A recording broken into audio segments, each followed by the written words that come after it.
I believe in you. Before I can come back. And make Do you sure... also draft up all the things, go live, and then hit enter on a bunch of shit? Mm-hmm. Nice. Yeah. Yep. It's the way I do it. Because, I mean, who knows? Like, I could hit go live and then suddenly, like, it doesn't connect or something like that. So I don't want to fraudulently send out the message and be like, whoops, just kidding. Fucked up. Granted, I don't really wait to see if Twitch is going to, like, let me connect before I don't know. I do it in that order even though I don't check. Yeah. And just hope for the best. Baby. Roll with it. Oh, the host. The hostess with the mostest. The hostin' and the ghostin'. He's. It's the apocalypse, baby. All the time. Roll with it. The double host. The double. Double omelette du fromage. Oh, shit. Oh, Joe, hello. Welcome. Hey. We're in. This time everybody saw the overlay, but now you see the overlay with everyone's video. Mm-hmm. That actually looks pretty fucking cool. Yeah, it looks real neat. Like I like the design to begin with, but yeah, seeing all of our smiling faces. Now it's live and in action. So pretty, Kettle. Thank you. Let me immediately cover it up. I'm sorry. You're so handsome. I don't. It doesn't matter. I'm not gonna like be offended. Like, oh no. God, you're insulting my masculinity. And Kettle's like, oh, thank you. I am pretty. Bitch, I'm pretty as fuck. Did I tell you I complimented Never, and I was like, by the way, I'm not hitting on you. I feel like you need that disclaimer. It's like, thank you for the disclaimer. Yeah. And I was like, okay. Just so's you know. Yeah. I was like, just so we're all on the same page. Because for some weird reason, people like to think I'm hitting on them. I'm not. I'm just paying you a compliment. That's Are you not hitting on me? No. I'm reasonably certain she still never hit on me. Shit. I thought I was Hit me, yes. Hit on me, no. Never. But I never. Alright. Let's do this. We got an intro, a fancy intro, that explains what the fuck this is finally. You know, only 6 months in. So, welcome to Spookshow Syndicate, Twitch's only horror movie talk show. Maybe. I don't know, I didn't do the research on that, but I did a cursory search, and nothing really popped up. So I'm claiming it until somebody comes in here and tells me otherwise. Okay. I'm your host, Boone Scrublord. With me tonight are my beautiful co-hosts, Nefarious Nerdette, Sprintin' Fish, and Kettle Unto Coil. If you've never been to one, oh yeah, say hello. Hello. I'm beautiful. I'm just reading. If you've never been to one of these shindigs before, let me break it down for you. Every month we've got a theme, and we each select one horror flick that fits that theme. Then we watch them all. Then, once our brains are all fried with horror movie madness, we award the movies points based on a selection of arbitrary categories. We also tally the total number of times people die, do drugs, chug booze, get naked, and have sex to determine a movie's base score. Then we get together and talk about the movies. That's the part that's just about to happen once I finish this intro. We'll talk about the shit we liked, the shit we didn't like, random side tangents involving ham sandwiches. And then comes the big reveal. Seeing what we all chose for which category and tallying up the points to see which of the 4 movies rises to the top. But wait, there's more! Whoever selected the winning movie for the month then gets to decide what next month's theme is going to be. And then the whole vicious cycle continues. So that about sums it up. For June 2020, Kettle selected for us the theme of 80's horror. Ah, the 80s. It was a magical time. At least it seems like it was. Personally, I wasn't born until the decade was already half over, and like so many of the filmmakers from that era, hopped up on enough cocaine to make even former stars of 2.5 Men say, dude, slow down. I don't have much memory of the 80s. In truth, I was more a 90s kid. But that doesn't stop me from having an affinity for them, a special kind of love. Because there's just something special about the 80s, man. Big hair, synthwave tunes, a sense of dirty dystopia paired with a rule-breaking and boundary-pushing spirit, but strangely one that seemed a little more willing to fall into a formulaic routine. It was almost as if the vibe of the 80s was, yeah, we hate the establishment, but we're pretty sure the establishment's gonna win, so might as well embrace it. Based on my hazy recollections and limited understanding, that's how it kind of feels, looking back on it, at least through the lens of pop and cult culture. A lot of change and reckless experimentation, but also a lot of conformity in the sense that certain new things gained some traction and suddenly everyone was doing it. Specifically, in the realm of horror, it's undeniable that the 80s was the decade where slasher flicks were born and also where they dominated the market. You could make an argument that John Carpenter's Halloween, released in 1979, was the true birth of slasher flicks. You could also make arguments that there had already been slasher flicks years before even Halloween, going back to even Alfred Hitchcock's Psycho. And you might be right. But there's also an argument that the first real slasher flick, the one that cemented the formula not only narratively speaking, but commercially, was Friday the 13th, released in 1980. The makers of Friday the 13th created what would become a dominating franchise that lasted not only through the entirety of the 80s, but to this day. None of the movies this month are Friday the 13th. Just putting that one out there. Their primary goal when they were putting together the flick? Rip off Halloween, which had been a surprise hit. Make something similar that could cash in on the audience's desire to watch young people get brutally slaughtered one by one. You can talk about final girls and convoluted killer backstories and the necessity to set your slasher flick around a noteworthy holiday and find a really cool looking mask for them to wear all you want. But ripping off something that was profitable, that's the core of what slasher flicks are. And it's persisted even out of the 80s. How many Scream ripoffs did we get in the 90s and early 2000s?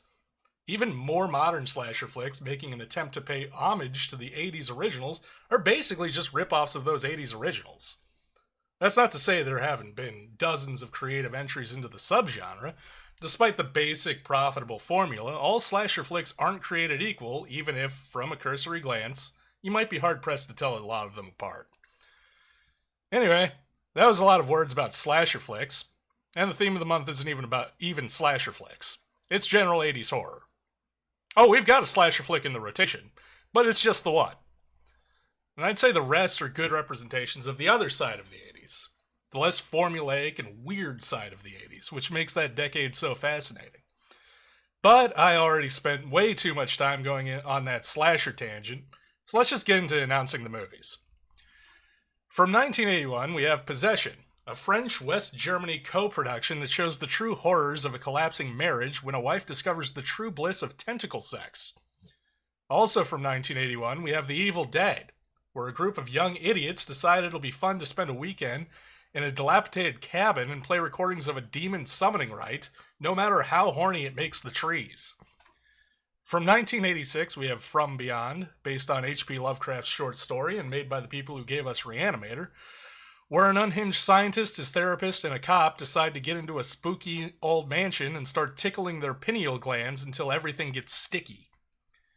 And also from 1986, we have Slaughter High, which involves a group of unlikable jerks gathering for a high school reunion, but they're all too dumb to realize the school has been abandoned for years, and the nerdy kid they maimed is lining them all up for a kill-crazy scheme. So hop into your Wayback Machines and set the dial back about 30-some-odd years, because we're going to the 80s, bitches! Hey, we're in. That was a long one. I apologize, I went off on a rant. Far out. Oh, that's fine. I tried to use every 80s word possible when I tweeted out the tweet. It works. It nice. Works. So anyway, I suppose we will get started with possession. It's weird. We got we had the whole decade of the 80s to choose from. We choose 2 years. we choose 2 movies from 1981, 2 from 1986. I had to look up specific release dates for these movies to make sure we were going in chronological order. Yeah. So first is Possession from I didn't write down the actual release date, but it's from 1981. Neff, you brought this one to us, so. Oh, why am I cold? You can start. Oh. Okay. Is it still set to 73? I turned it to 73 last night. So Possession. Oh, it's a movie. Yeah, it is. It certainly is. I think my favorite part was when you came back out and you were like, there are tentacles. Yeah, there's a fucking tentacle monster. What the fuck? That was after I came out previously to that and said I'm like 20 minutes or a half hour in. I have no fucking clue what's going on. I think I like it, but I have no idea what's happening. It is definitely one of those movies kind of like Phantasmagoria. Or Phantasm. Phantasm, sorry. Yeah. Where it's a lot more of an experience than it is a coherent plot line. Yes. But needless to say, it is a very intriguing, incoherent hot mess. Yeah. And it's actually really good. Like, I don't know if this is what makes Alan. I just almost called him Alan Grant. Yeah, I know you did. Samuel Neal. Not to be confused with Samuel Adams. Like, I'm trying to debate if he's actually a good actor or not, and I'm gonna go with he is. I think he is. Shit, like. Well, yeah, I know he is because I've seen him in a bunch of stuff. This one it's a little harder to tell because he's so over the top, but so is everyone else. Yeah, so that was. So I made a note of that. I was like, it felt like stage acting, like he was performing on a stage instead of for That's a a movie. good way to put it, yeah. And then also on top of that, it felt like it was intentional, like the director told him to do that. That's how it felt to me. It felt like that was specifically that was intentional to have them be so over the top and like stage actors. I don't know that, but I feel like that was the case. It does feel like that. I mean, it was just insane. I don't even have I watched it twice, guys. Hoping I could understand it the second time. How'd that work out? I mean, it as I sat on it and I gestated it inside of my mind belly.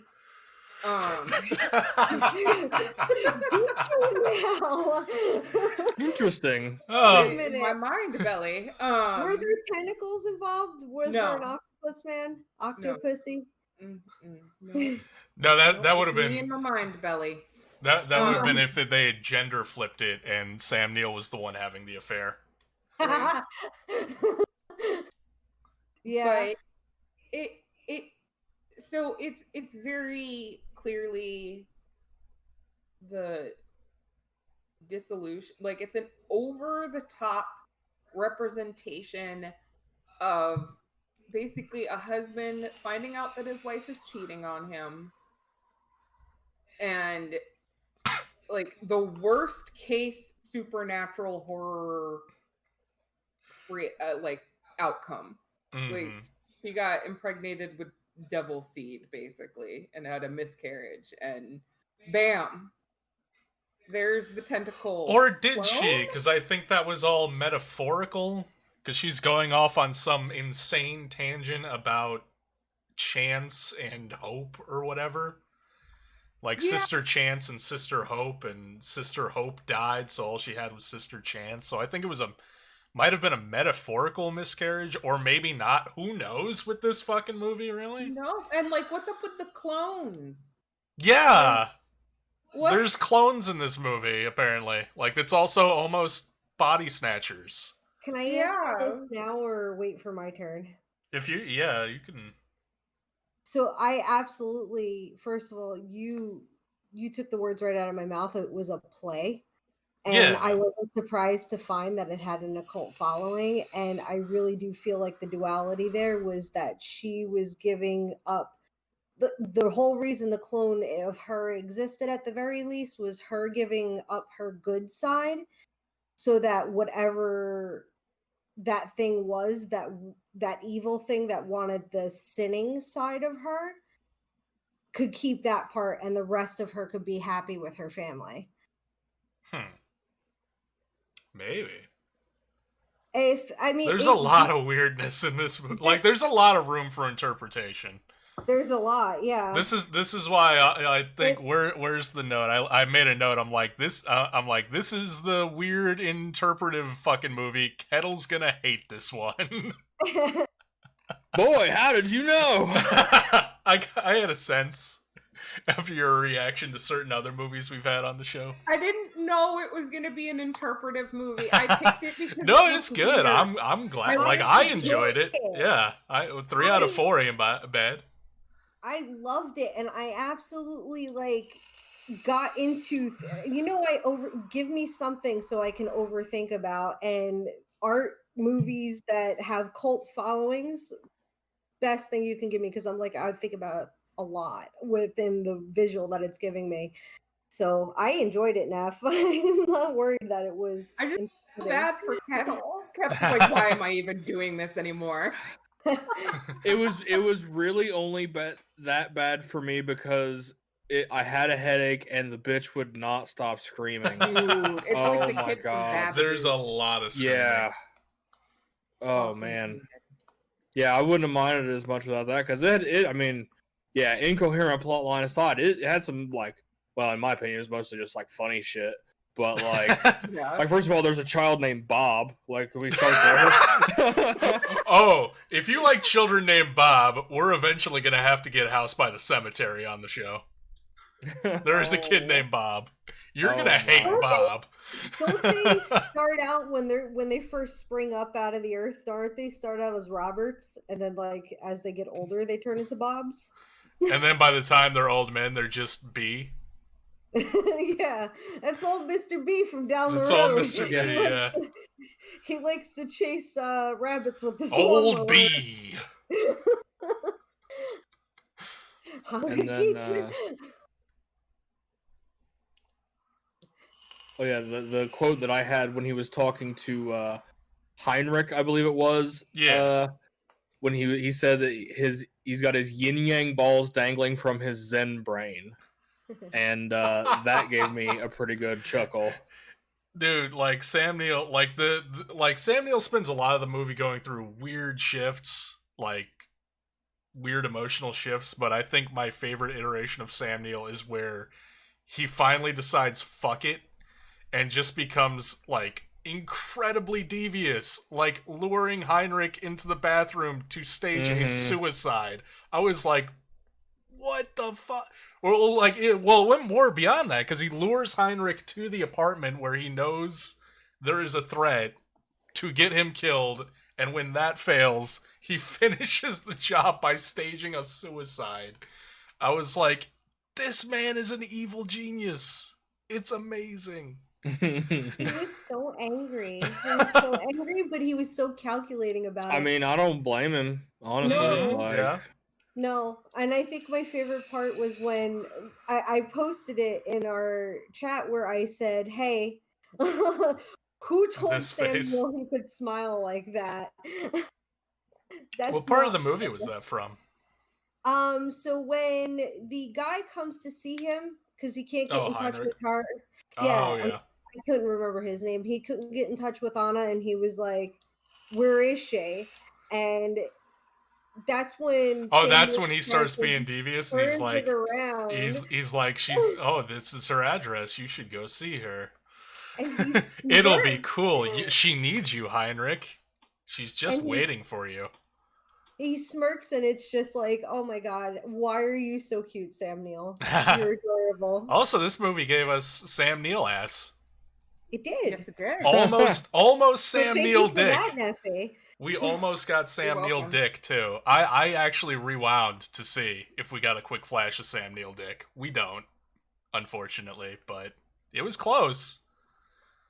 Oh, and how about that performance of the what I dubbed the invisible mosh pit in the tunnel? The miscarriage scene. Yeah, Yeah, that was. I was like, what? That was a scene. yeah. That was certainly a scene. I read something that said the director doesn't even know what was born in that subway. No. The thing. You know, it was filmed in Berlin. Yeah. Oh yeah. It was filmed in, in West Germany. West Germany, yeah. Back when there were 2 Germanys. Yep, Yeah, and that ties. That's like part of the plot as well because he's like a spy for West Germany. Yes. And everything. Like, it's a weird subplot that they like introduce early on, not very clearly, and it doesn't really come full circle until the very end, when people show up to start trying to kill him because he doesn't want to go to work. Yeah, that was quite like a shocking thing because it's something I know, but like I don't think about very often. I'm just like, oh my.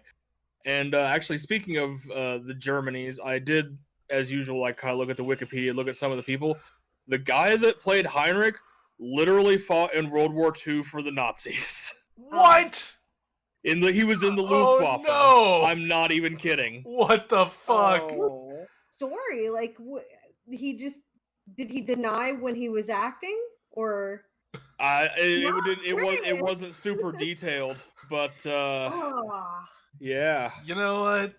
It weirdly doesn't surprise me that a former Nazi has a co-starring role in this movie. Were all Nazis tried? So I don't think he was not like a prominent like. He was one of the soldiers. He was a soldier. I don't think yeah. it was one of those like. Because there's like a lot of research I've done into like that time period just to kind of give some background since it's there. But like, if a lot of them had fears of their own, like they were trying to hide family members that were Jewish, and stuff like that. So like, and if you're not like, that was probably the safest route. Was a soldier, for you're sure. less likely to be. Yeah, that's the thing. It's literally just a sentence in the biography of born in Stolberg and served in the Luftwaffe during World War II. Like that's it. Yeah. So he was in the military. He was born in Germany in what, the fucking 20? Yeah, he was born in Germany in the 20s.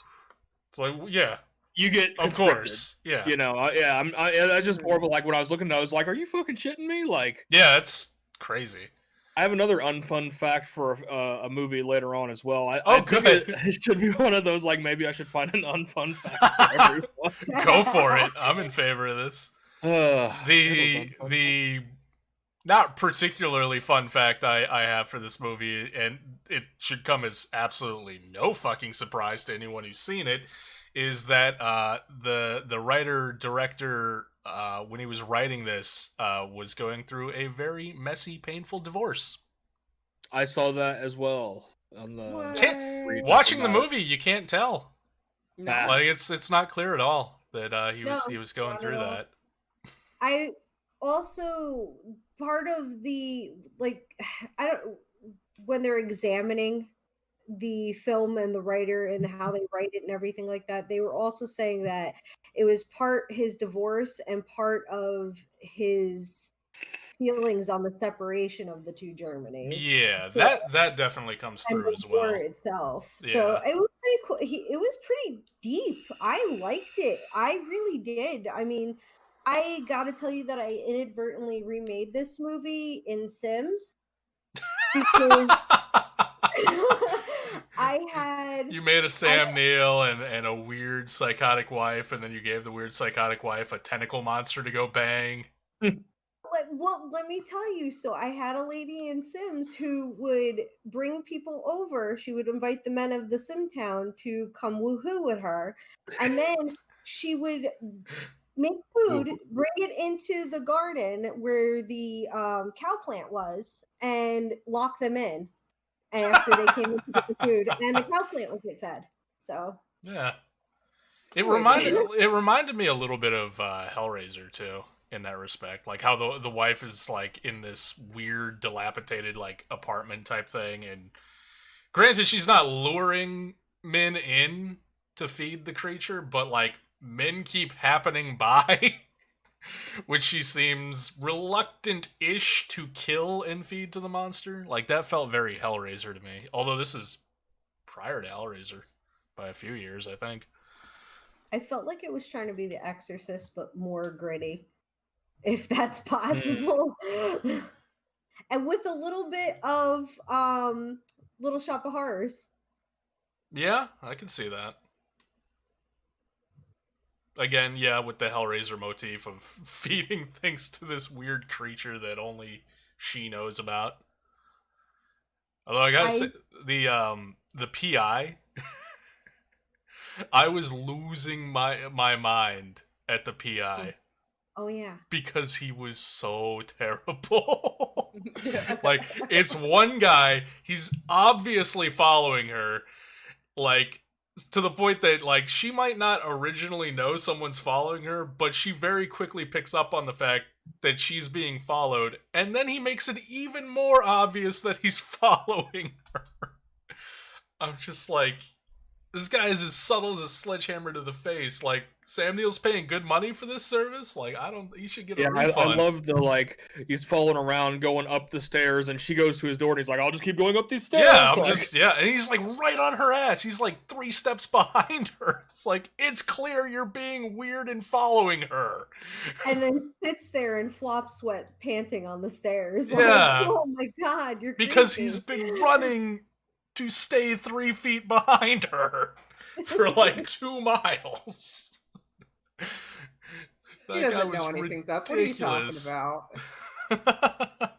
What did you think, Neff, about the scene in the subway? Like what she gave birth to? Look at that face. I don't have words for that scene, honestly. Like, it was weird. I wanted to know your reaction to that so bad because I thought it would be as hilarious as it actually is. It was weird. It was very weird. It was a little uncomfortable. Yeah. And God, she screams a lot. Way too damn much. And it's already enough. You like, she comes out in the beginning of the movie as just being a cheater. I'm just like, well, I fucking immediately hate you. Like, and you're screaming like, oh yeah. Because like, there's the one part she's like, I guess I'm the bad guy. It's like, yes, yeah, you are. Literally. Yeah. Am I the asshole here? Yes. Yes. It's literally you. Yeah, I think my reaction to the miscarriage scene was lady's got the tentacle sex jitters. That's what I initially thought was happening. Especially when she started spewing blood and what I can only assume was tentacle monster jizz. It was a lot of gross. There's a lot of leakage everywhere. I was like, good for her. When I have a meltdown, I can't even come up with anything as coherent as goodness is a reflection of badness or whatever she said. Right? Because that was also when she was going on that weird. Or was that when she was going on the weird monologue? Or she had a couple weird monologues. Yeah, that was something else. Like there was a lot of long, uninterrupted, like Steadicam shots in this, which were really well done. I think at one point I asked myself the question, who did it better, Regan or Anna? Because it was parallel. It wasn't the same exact thing, but it was a possession. And they were both gross as fuck. Oh, that's right. Sam Neill fucking MacGyvered up a fucking bomb. He That's did. right. That's when he was being ultra devious and like covering his tracks and shit. I was like, what is this man? The movie gets points for giving us monster sex, or at least points from me for monster sex. It did. That was very disturbing, but yes. It gets points. That was funny as hell. I was laughing my ass off throughout the whole thing. I was like, she is not. She's got that good tentacle dicks. You gotta pluralize it because there's many. And then, okay, so what the fuck about the ending, though? The pink. Do you remember the pink socks from the beginning? Okay, so yeah, I did pick up that. Yeah, he was like, "Does our subject still wear pink socks?" And being that he's a spy, I can imagine that was someone that he was either training or that it sounded like he was spying on him. Also, if he's a freaking spy, why didn't he do his own detective work? I mean, to cover his tracks, I guess. Maybe. Or rather, like, if he had followed his wife 3 feet behind her all across town, it would have been even more obvious than the idiot PI doing it. Yeah. True. But yeah, the whole ending, man. Like, the tentacle monster turns into Sam Neill doppelganger, which that's weird. And then the whole thing with the teacher and the kid, and then suddenly there's air raid sirens going off, and the doppelganger's at the door, and the kid seemingly drowns himself in the tub randomly. Yeah, that was fucked up. Like, yeah, that was. I mean, I can't think of another way to end this movie, honestly. But like, I didn't understand it at all. No, it's like I have no idea what's happening. I think whatever it was, like, finally engulfed him too, and it does. It like spits out a different side of what that person was, a different version of them. And I mean, the sirens was obvious with the war. But this was post-war. It was, but the wall was resulting of that. Yeah. And the separation was resulting of that. So I think like that when people were saying, or critics were saying that like it was a also his divorce, but also the separation of the two Germanys. It was shown in that scene with the bells of war. Like, okay, it's still separate, and there's still contention going on, and this could easily happen again. Yada yada yada. So, in other words, it's trippy, mind fucky, interpret me symbolism, and has absolutely nothing to do with a coherent narrative. Again, like the rest of the movie, pretty much. So, I loved it. I did enjoy it. I enjoyed it quite a bit. But I mean, I like weird fever dream nonsense. It had some parts I enjoyed. But on the whole, it was fine. I guess I didn't hate it. It had some okay, yeah, like it had some decent parts, but it really just all the screaming and all that. I just don't like that in a movie. And then, at least for me, because I'm your average moviegoer who's like, duh, I don't get it.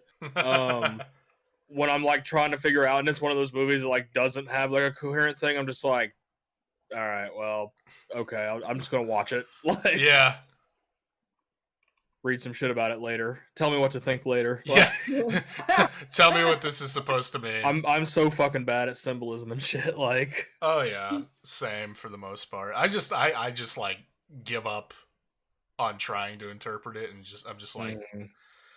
This is a weird fever dream, and like, all right, this is what's happening. I'm just gonna roll with it. It's the apocalypse, baby. Do you shy away, Kettle, from like possession movies when they do a lot of screaming in general? I guess you said. Yeah, I mean, it's just like a thing for me. I just don't like the noise. I don't like the loud noise and the screaming and shit. Kind of the same reason for why like I appreciate and can kind of enjoy like Jurassic Park and shit, but like the loud roaring and shit, like it's kind of those noises that makes me just like okay. Rah! How are So, you like, friends with me? Oh no, I like Jurassic Park. I think it's a very good movie. My voice. Oh, I'm loud. but it's not. But your voice is when you are loud about things though, you're actually speaking and it's not just noise. Okay. It's the screaming and just incoherent noise.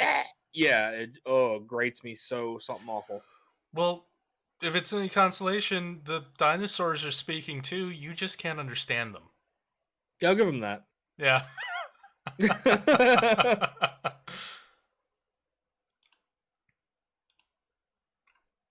All right. Anything more for we kind of didn't take turns and all chimed in, but honestly, I kind of like that. It might make things go faster. Yeah. I've said everything I need to say about it.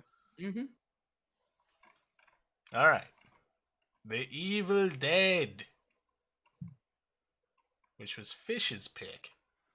It was because I needed to finally see it.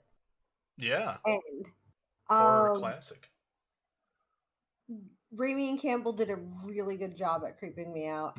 Like a really, really good job. Mm-hmm. And I put down in my notes that I can see 36 minutes into the movie, I legitimately have no qualms saying that it makes me want to put other possession movies I watch on like a skill scale. And the control's going to be The Exorcist because that hasn't been beaten in my book yet. It's nothing. The Exorcist as far as possession movies, and I love possession movies. I do. Like I'm drawn to them out of like a moth. That and Ouija movies. But I was like, that wouldn't beat it. I'll give the movies a curve and say this could be my mid tier, and that's not as a high bar to attempt as The Exorcist would be. And then with the Syndicate, we'll see. I'm sure we're gonna watch more than a few. Oh yeah, especially sure. if I win this week. Oh. Oh fuck. Oh fuck.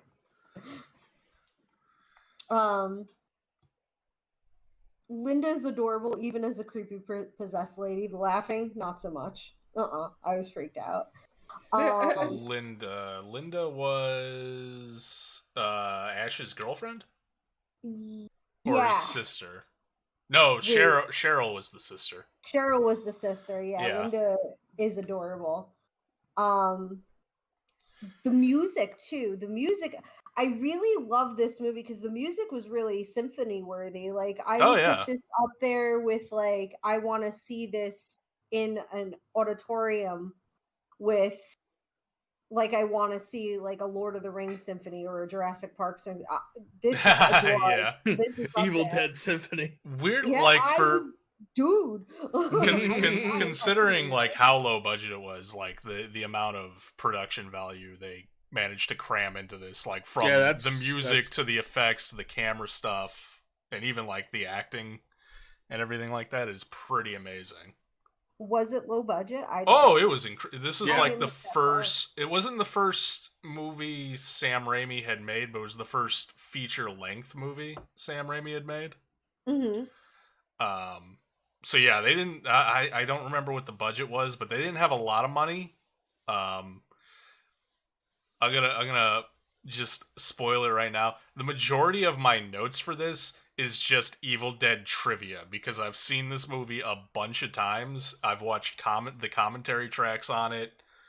Like I've seen all the Evil Deads a bunch of times and watched the commentary tracks. I read Bruce Campbell's biography. So like I know a lot of things about Evil Dead. And that's primarily what my notes are. Like the car that they're driving. Did that car? Anybody who watched any other Sam Raimi movie? Did that car look familiar? Not the car in and of itself, but I did notice that it's back in the good old days when you didn't wear seatbelts and power steering didn't exist. Yep. And they're all just like, yeah, this is fine. Yep. And there's 4 of us crammed back here. Yeah, no big deal. And the person you nominate to be your driver for the trip is also sipping on what I can have to assume is moonshine based on the mason jar he's sipping out of. Mm-hmm. But yeah, letting him drive your car. It's like, what the fuck? Yeah, so weird. But that was Sam Raimi's Sam Raimi's personal car, the classic. And he has slipped that car into pretty much every single fucking movie that he has done. What's that? I'm sorry. Go ahead. No. I'm sorry. To the point that like a lot of the like Bruce Campbell and some of the other crew members like began to just like hate the car because it was a piece of shit, and they're like, Sam, you've got money now, get a better car. And he's like, no, I love this car. Fuck you, I'm putting it in the movie. So at one point, I can't remember. I think it was when they were making Army of Darkness. They completely wrecked the car. Like they ripped the engine out. Like they fucking ruined the car. Oh, no. Because they're like, if we do this, he'll finally have to get rid of it. No, Sam Raimi put the car back together and kept using it. That's really cute. One of the hitchhikers that they pass on the side of the road, I believe, was either Sam Raimi or Ted Raimi, Sam's brother, who's kind of a hey, that guy actor. He was in Sequest, Hercules and Xena, bunch of stuff. See what else. I'll just run through all the little trivia things that I have. I've met Bruce Campbell twice. And the ladies of the Evil Dead. That's not a note on the movie. No, this is just a personal aside. I've met him twice. He's super cool. Very sarcastic. The ladies of the Evil Dead, I met them. They were very cool. And the Scotty, I met Scotty. And the memorable thing I have from that was I remember him and his wife were thinking about moving to Florida, and I was like, don't do it.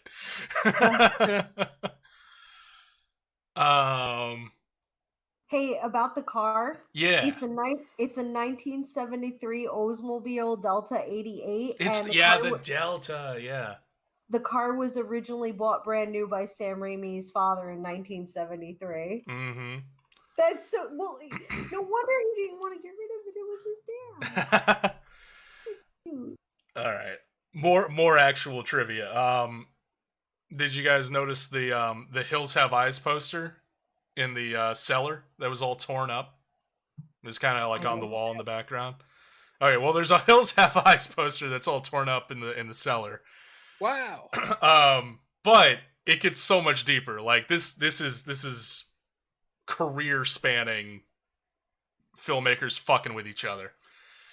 The reason why that poster is there is because in The Hills Have Eyes, Wes Craven had what is presumed to be a torn up Jaws poster in that movie, kind of as a way of saying, oh, you thought Jaws was scary? You ain't seen shit yet. So Raimi then puts a torn up Hills Have Eyes poster in Evil Dead saying, oh, you think you know horror, Wes Craven? Look at this shit. But then Nightmare on Elm Street comes out, and Nancy is struggling to stay awake, and she's watching The Evil Dead on her TV, a movie that is apparently so boring to her she immediately passes out 2 minutes in. Okay, that's some next level shit posting, and that's really funny. It gets better. Evil Dead 2, Raimi put Freddy Krueger's glove in the fruit cellar and the work shed. Then Craven gets him back by featuring Evil Dead as a selection of choices in Scream for movies they can watch. And instead of picking Evil Dead, they go for Halloween. And then, many years later, in the Ash vs. Evil Dead show, Raimi put in Freddy's glove, and then he also had a theater that was showing Hills Have Eyes with an intact poster. So, yeah. That's an incredibly dense amount of information about a joke feud between Sam Raimi and Wes Craven that lasted like their entire career. Both of their careers. Oh man. Let me see if there's any more No, I think that's all the trivia I've got. So now we can actually talk about the rest of the fucking movie. Sorry, I had all that shit. I'm like, it's really interesting. I want to tell people about it. His bromance with Bruce Campbell is really cute. Oh yeah, he abuses the fuck out of Bruce Campbell. Like, I don't know how many times, like, I'd have to reread the biography or whatnot, but like pretty much, like, you can tell in the movie, like, pretty much everyone gets thrown around. Oh, that was the other trivia thing. So the contact lenses that the Deadites are wearing, the weird, creepy white eyes, were apparently so thick that the actors could only wear them for a short period of time without the risk of permanent injury, including blindness. Oh, if they wore them too long, they would go blind. That makes my eyes uncomfortable. Yeah, they were apparently like super thick and super uncomfortable to wear, and could actually fuck you up. Nope. But yeah, Bruce Campbell got thrown around, like, not just in this movie, but in like so many of Sam Raimi's movies. He's always finding ways to abuse Bruce Campbell. But yeah, Evil Dead. I didn't mean to bogart that. So other people can chime. Other people can chime in. Other people can talk. I don't have a whole lot to say about it. Like, so I saw it a long time ago, probably when I was in high school, and I kind of remember bits and pieces. So this was, for all intents and purposes, a fresh watch. Other than just remember, like, when the tree scene happened, I'm like, oh fuck yeah, I remember that now. Like, that one's hard to forget. That scene. And that kind of stuff. Like, for me, I guess it's a movie I don't have a ton to say about, but it's just kind of an enjoyable kind of ride, I guess. Like, I like the special effects, and yeah, for the low budget they had, it's very, very well done. Yeah. And I did enjoy the perpetual motion bench that was just out front there. I'm just like, where's that going? There's so many things leading up to it that should have been like horror movie tropes that like should have dissuaded them. Like when the one that really long death sequence and everyone's kind of like standing around. Okay. Yeah, shit like that. Like I think I like it. It's funny. Like, it was like a creepier Beetlejuice. I could kind of see that. I can see where you're coming from on that. Only instead of like a wisecracking dead guy, it's like demons. Yeah.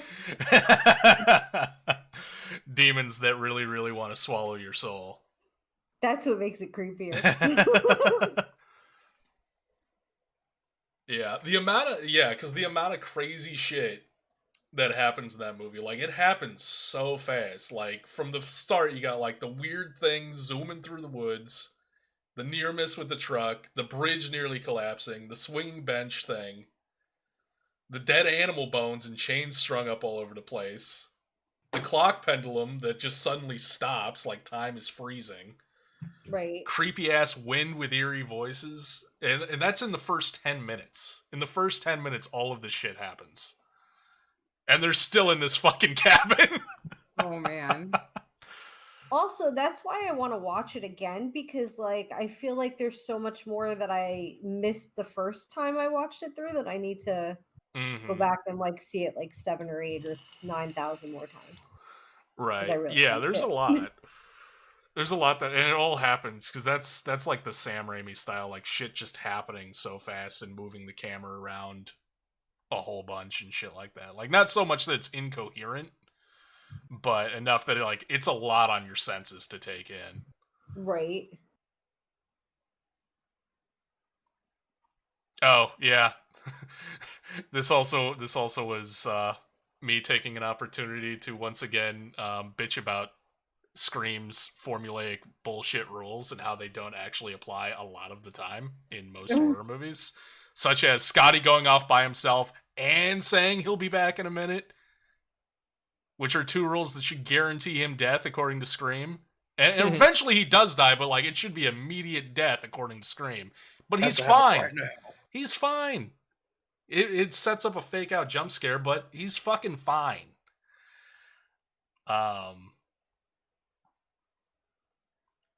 Oh yeah, the impossible camera angle from inside the cellar door that made it look like they were staring into a completely empty void.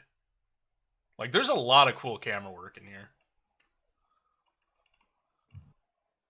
Neff, what did you think? Everybody, I'm just ranting about Evil Dead. I don't have a lot of comments on it other than just like it's a fun trip. Like, yeah.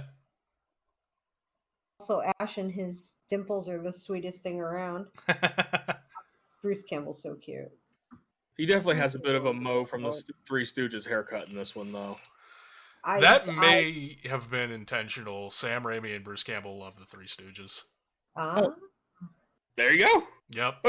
That's to the point that they're extras. They don't call, or Sam Raimi doesn't call his extras extras. He calls them fake shemps. Which is I thought you were saying he calls them Stooges. No, fake shemps, which is a Three Stooges reference, because I guess they replaced Shemp, and then everybody just called him fake Shemp. Yeah. But Shemp replaced Curly, because he died. Yeah. is that surprise not fun fact for Evil Dead? You're cranking them out now. That one wasn't intentional. That's not the one that I had planned, but that can be the unfun fact that's just only tangentially related. Yeah. I mean, it could be a bonus one, yeah. Mm-hmm. Neff turned into a beta fish who went She pulled a Braxy face. Oh, that is a Braxy face. But yeah, what did you think, Neff? Is that what you thought? Oh God. No. I of course enjoyed Evil Dead. Good Lord. I'm sorry. I had to think about it. Like with everything else that we've watched. Also, I'm still reeling from almost 36 hours up. Oh no. Yeah. So it is. I remember watching it, and that part where she's peeking out of the trap door. Mm-hmm. That part still freaks me out. Oh yeah. I don't like that part. I don't like her. She's just like, yeah, I know. You're like, and mocking everything the whole time. Exactly. Like, and like, it really developed my love for Bruce Campbell though. Mm-hmm. And then it got honed with Burn Notice. Yeah, Burn Notice is great. But it's for how low budget the film was and everything that I know about that film and how much Bruce Campbell was abused. Like it's amazing what they got done, and there is a reason why it is a classic film. It's got decent acting. If we break it down, like it's no Oscar-worthy acting, but no, like, but it's serviceable. Really fucking good. It's serviceable for what they were trying to accomplish. I'd say serviceable plus. Yeah, in the 80s was very much that. Mm-hmm. But it's one of those films now, like other than the chick just out of the cellar door, it's definitely one of those comfy movies. Yeah. Well, I mean, yeah, because I've seen it so many times that it's pretty much comfy for me now. Yeah, like it's a staple.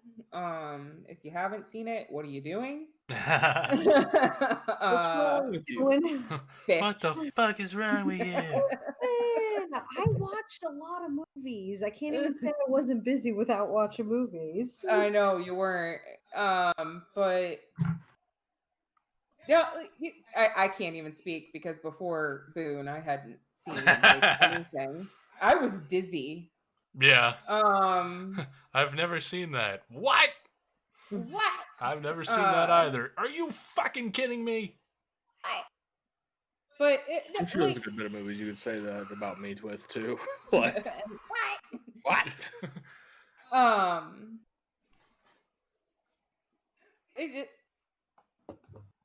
Like, unfortunately, it kind of got outshined by everything else because I had already seen Evil Dead.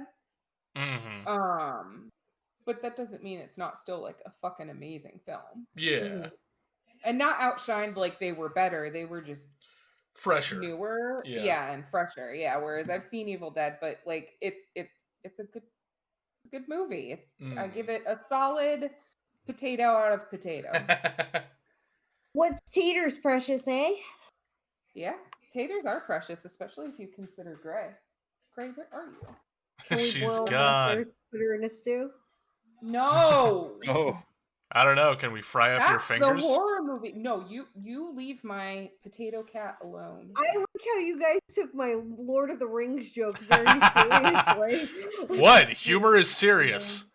Humor is serious. I'm serious. When it comes to Gray, I am always the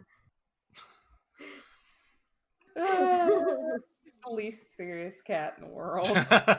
She doesn't know how. She doesn't know how to be a cat. Barely, yeah. But I digress. So yeah, I think one of the things that gets me every time with not just this Evil Dead movie, but like the whole series, is like the Deadites themselves, which is what the possessed people are called. That's the name for them, is Deadites. Because they're uniquely just so fucked up. Like, they're the type of creatures where it's like, yeah, they want to rip you apart and kill you, but that's not good enough for them. Like, they want to drive you insane along the way. Because, like, how many times in this movie were there Deadites just, like, fully capable of killing someone and choosing not to, and instead just, like, doing something weird or fucking with them? Yeah, they taunted them the whole time. That's what creeped me out the most about those little shits.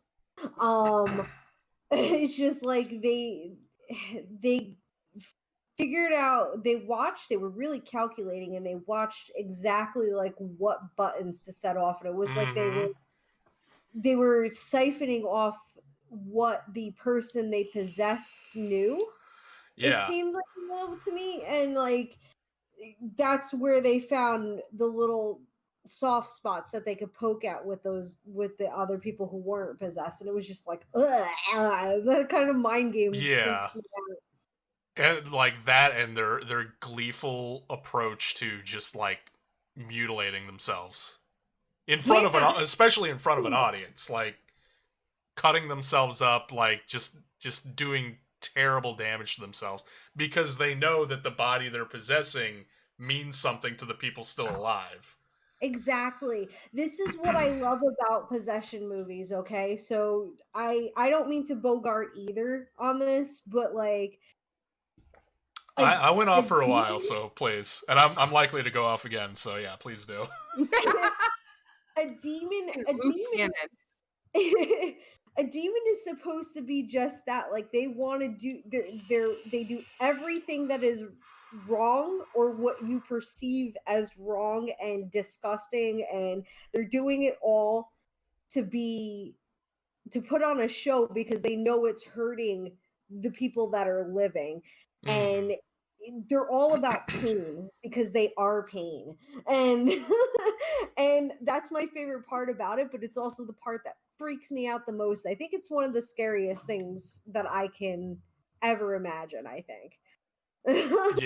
Is demon possession. Like, if that were something, I'm not saying it's not, and I'm not saying it is, I don't know, but like it's like when I think about zombie movies, if that were to happen to me, I don't know what I would do. Like, it makes me chill to even think about it. But that's what I love about horror movies, is because I could do that but still be safe.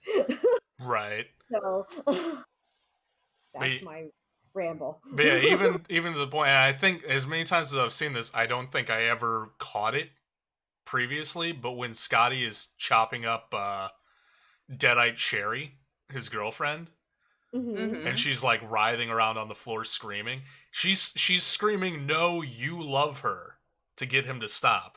Oh. To like re-emphasize, like, you're chopping up the woman you love in order to like defend against, you know, the dismemberment that will kill the Deadite. That's such a good tactic. That's so devious. It really is. And yeah, I never realized that either. No, I never caught it before. I'm like, oh No. fuck, that is fucked. It's tactical. Yeah, And it's know. tactical weaponized emotional manipulation. Yeah. Yeah. Oh, ew. On top of all the visceral, gory shit that they also do, like it's a double hitter, which not many other like monster movies, like monsters in monster movies, I haven't seen that, or at least not to this level, where it's like equal parts. Yeah, I don't want to keep comparing it to The Exorcist, but that, like I said, that's The Exorcist probably comes the closest in the terms of like physical, like graphic violence on top of emotional manipulation as a weapon. Yeah, it just for sure. Me too. They just don't let you breathe, and again, me overthinking everything. Give me something to overthink about. Basically, like the nitty gritty of it is that like the pain, they're making it that raw, and that's what's so significant about it. Yeah, the pain of like what's going on. And with The Exorcist, like again, I grew up, we talked about this at one point, I grew up in a family that was Roman Catholic. Exorcism is the thing you don't talk about, but you know is there. And like when you grow up around hearing those stories all the time, there's still a little bit, even if you don't believe in it anymore, there's still a little bit of fear that lays in you that you're like, but what if? Right. Like, fuck, what if that could happen? And what if that's, not coming from something, or at least in part coming from a truth? Ew. Ew. No. But I love it. I love it. Yeah. This did such a great job at making me so hyper aware of how much I love possession. Yeah. And even more so with the when Linda becomes a deadite, like she gets possessed in the other room, Ash's girlfriend. She gets possessed in another room and could easily, like, shit's going crazy in the cabin. She could easily just like start attacking. But no, she just goes to the doorway, sits down, and starts giggling. Watching it all happen. Because it's like, these things are like so confident that they've already won and nothing can stop them, that they can just do that. They can just be like, yeah, oh good, a show. I'm just gonna sit down and enjoy this. But they never came across Big Chin Ash. Yeah, right, they didn't count on some idiot from Michigan with a shotgun. What about the sound effects? Like, I was really appreciative of those. So, like, yeah, I made it because it was something that I caught, I think, initially, and it's subtle, but it's one of those things that, like, well, of course, when like Ash is all alone finally, and the cabin starts turning on him and making him go even further insane, which that whole sequence is brilliant. Like the water mirror and like everything, and the taxidermied animal heads laughing at him. Yeah. And everything. But there's a shot from up above that tracks across the cabin, and it passes over these ceiling beams, and every time it passes the ceiling beam, it's just this whoomp, whoomp, whoomp. Which is like, it wouldn't make that sound, but like it somehow weirdly fits and just adds to the weird vibe that's going on. But yeah, sound effects. To that, where it doesn't fit, but it actually does fit, is the blood falling out of the pipe at the end. Oh yeah, someone pouring a drink. Oh, was it? That makes sense. Pouring a carbonated drink. That makes sense. I did enough movie stuff and like Foley work to like, yeah. If you need the sound effect of someone urinating in a toilet, pour a glass of water into a toilet.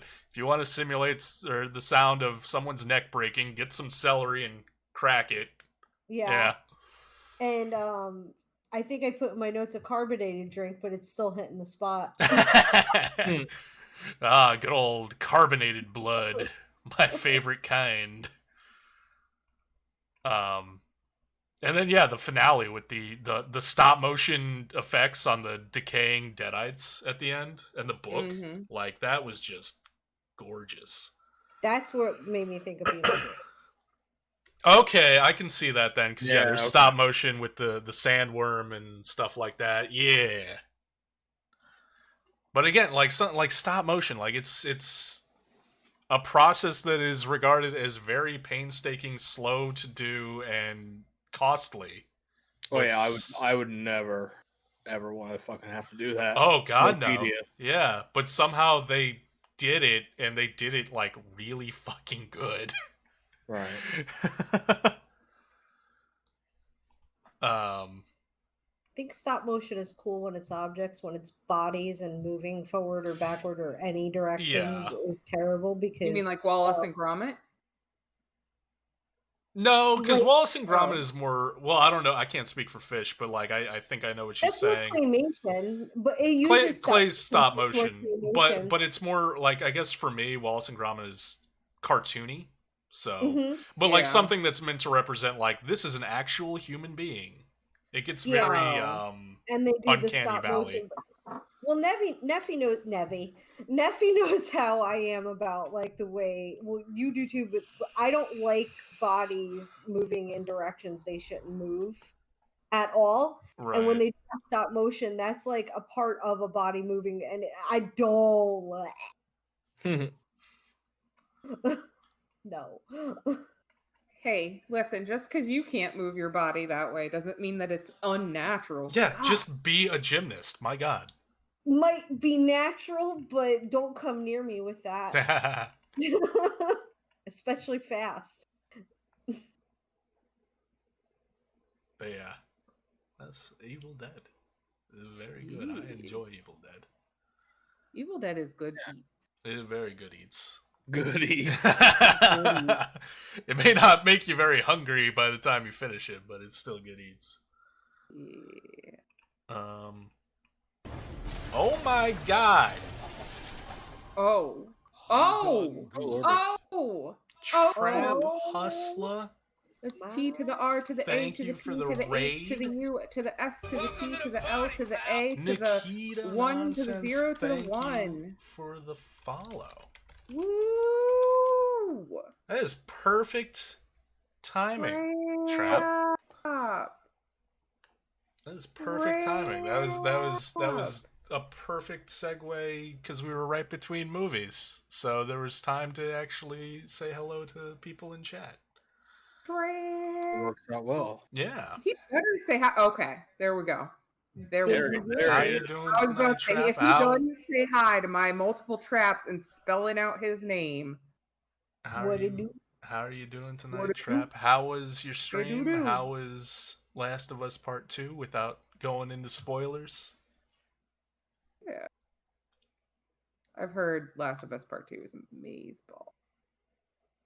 I've heard mixed things, but I've seen the fucking Gambit. Yeah, the negative things I've heard are like, I don't know if I trust the sources, honestly. You beat the game. Congratulations. 10 out of 10. You eat the game? You ate the game? You ate the game? You're like, this is so... Now there's good eats. You're like, it's so good, I just gotta gobble it up right now. Take it out of the machine, just swallow it whole. How much you want to bet Trap played it on the hardest difficulty? Because that's how Trap do. I would not be surprised. I think that's what Survivor is. Survivor, yeah. Oh, yeah. Making the rest of us look bad. Well, welcome, Trap. Welcome, everybody coming in with Trap.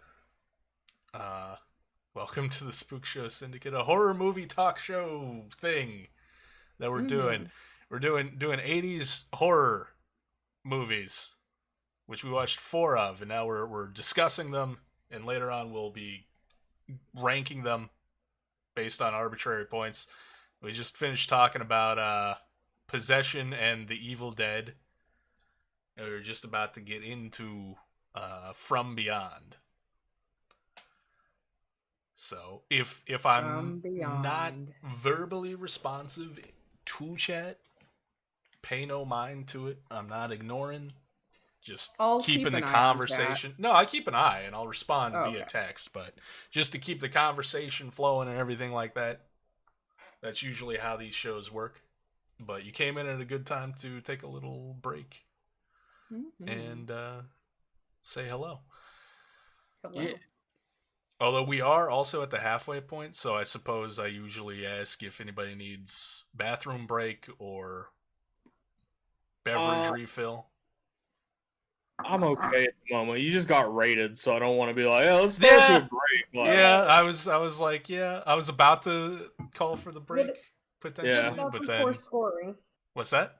What about before scoring? Okay, I like that. Yeah, that works. Yeah, I mean we're halfway through and we're only a little over an hour in, so this might be a shorter one, which is okay. That's good. I like keeping them at like 2 hours. 2 hours is a good time to shoot for.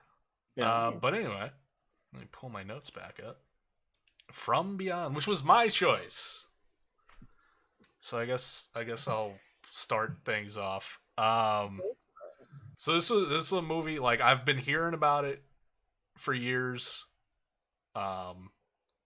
Very good things for years, and it's been on my list of shit to watch for years, and it's just one of those that I've just never gotten a chance to. So trying to expand, not just pick stuff for the show that I'm like, oh, I've seen this and maybe not a lot of other people have, so like let's pick that. Let's do that for my choice. Pick something I've not seen, but maybe have been wanting to. So that was my selection process for this one. And so like, I don't know, my reaction to this movie is strange, and I'm a little mad at myself because by all rights I should love this movie, but for some strange reason I don't. Like, I didn't dislike it, but for some strange reason I did not enjoy it nearly as much as I expected to, and I blame the fucking years of hype that I heard for it for that. Like, I think that's the problem. Like, I don't know what I was expecting, but for some reason, after years of hearing people like, oh, From Beyond is like amazing and this and that, and it is, but I'm just like, I was expecting more somehow, but I can't even tell you what more I expected because the movie's already got so much going on in it that's so good. But yeah, I actually don't have many notes for this one. But it's done by Stuart Gordon, who directed Reanimator, which is another H.P. Lovecraft movie, also starring Jeffrey Combs, also starring Barbara Crampton. So yeah, it's got a bunch of stuff. I'm like, I love Stuart Gordon, I love Jeffrey Combs, I love Barbara Crampton. H.P. Lovecraft movies are cool, and I love the ones Stuart Gordon has made.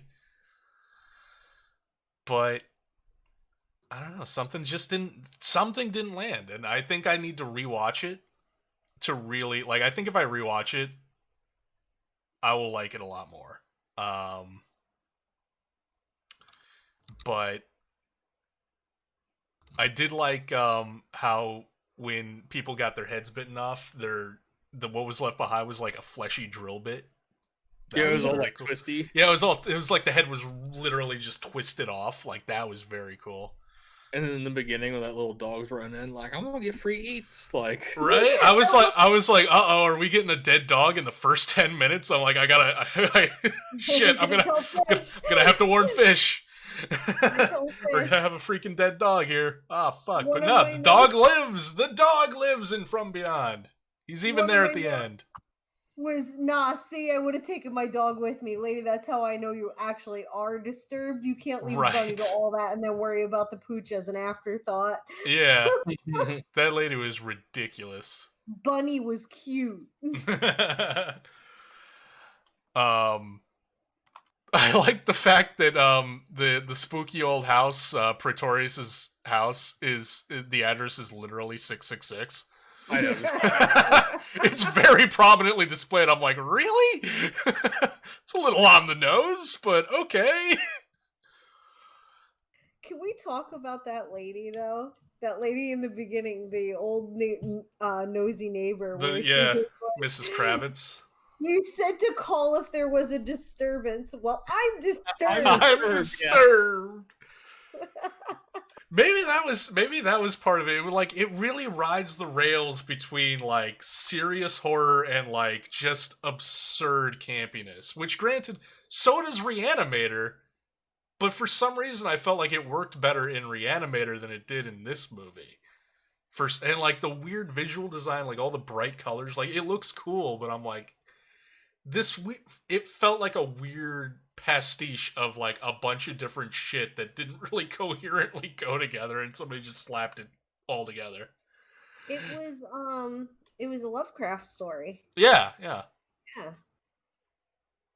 Well, it's a story, but like I'm pretty sure Lovecraft the movie did itself. the movie itself. Yeah, I haven't read the story. Admittedly, I've not read much Lovecraft. He's very hard to read. And I have actually read this one. It was a while ago, but actually, I can't see any much for the colors, but it was a good bridge between story and film.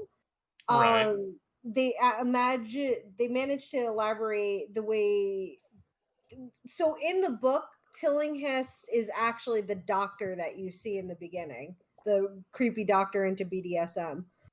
Pretorius, yeah. Pretorius, yeah, thank you. And like he talks about the night things went down in the psych ward, like the idea of a doctor taking him into custody, and it's just as believable as a story being told by the friend and the narrator in Lovecraft's work, because the whole thing is he's the doctor in Lovecraft, in the story in From Beyond from Lovecraft. He actually, his friend is narrating the whole story, and he's telling the story about how he went to go visit his friend who was talking about some crazy talk and awakened science, and then he was surprised to see him so gaunt and pale and all that stuff, which eventually in the movie Tillinghast does become that. And it was actually like a lot of the stuff that was in it, the actual props and things, it was described in the book, and the actions were described in the book. Colors, I don't know. Well, like it definitely had a very kind of 80s palette to it. Yeah. With the like the Technicolor colors. And again, I like that. Like that's why I'm so mad at myself for not enjoying this movie more than I did, because I'm like, it's got like all the things in here I like. But for some reason, all of them in this, I'm just like, I'm a little like not that I dislike the movie, but I was like a little let down. Yeah. But yeah,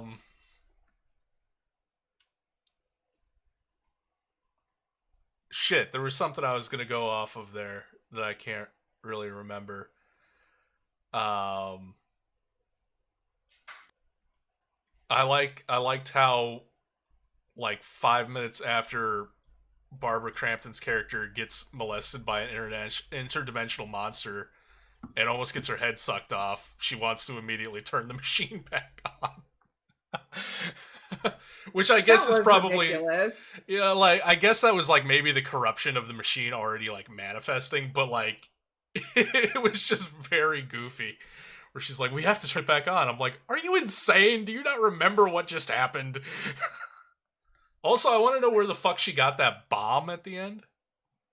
Like, she just magics a bomb. Yeah, she did. She doesn't even, it's not even like Sam Neill in Possession where like he manufactures and MacGyvers up a bomb. She just has a bomb suddenly. Because of course, it was the 80s. She just went down to the street where the drug dealer was, and she's like, "Give me like a key of blow and a bomb, please. Here's $50." But that was the thing. So is it pineal gland or pineal? Because they kept calling it the pineal. Is it pineal? I always thought it was pineal. I think it's pineal, yeah, but I think it also depends on where you're pronouncing it from. Like, so it's one of those like, I'm not saying it wrong. That's just my accent. One of those. Yeah, I know.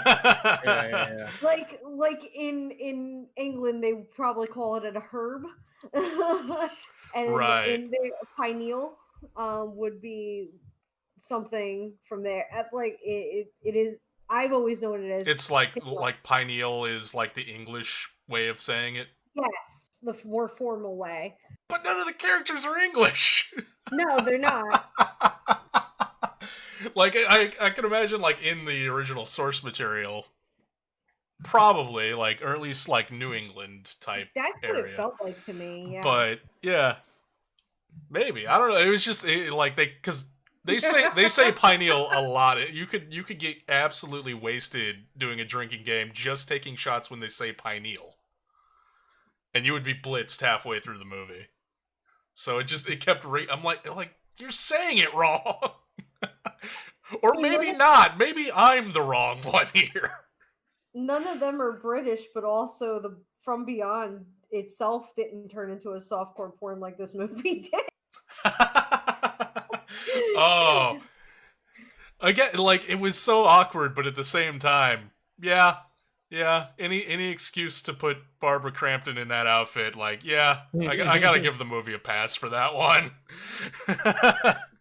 I'm not mad at it. It was great. Made all the stranger because she's molesting unconscious, very hairless Jeffrey Combs. Very hairless. He was incredibly hairless by that point. Oh, he was.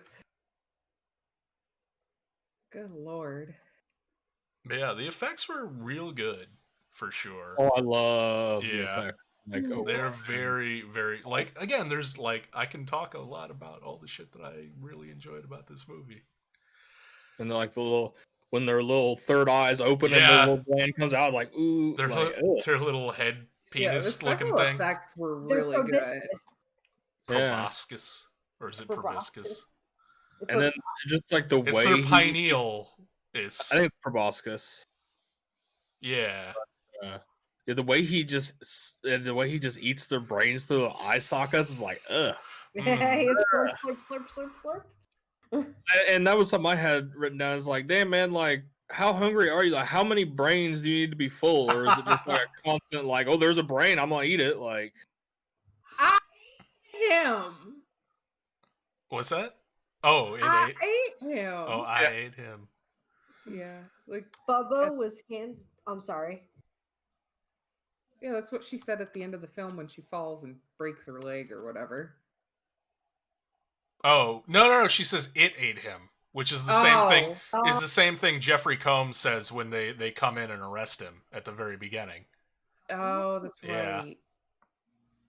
So it goes full circle in that capacity, where it's just like it's another clearly or seemingly absolutely out of their mind person just raving about how it ate him.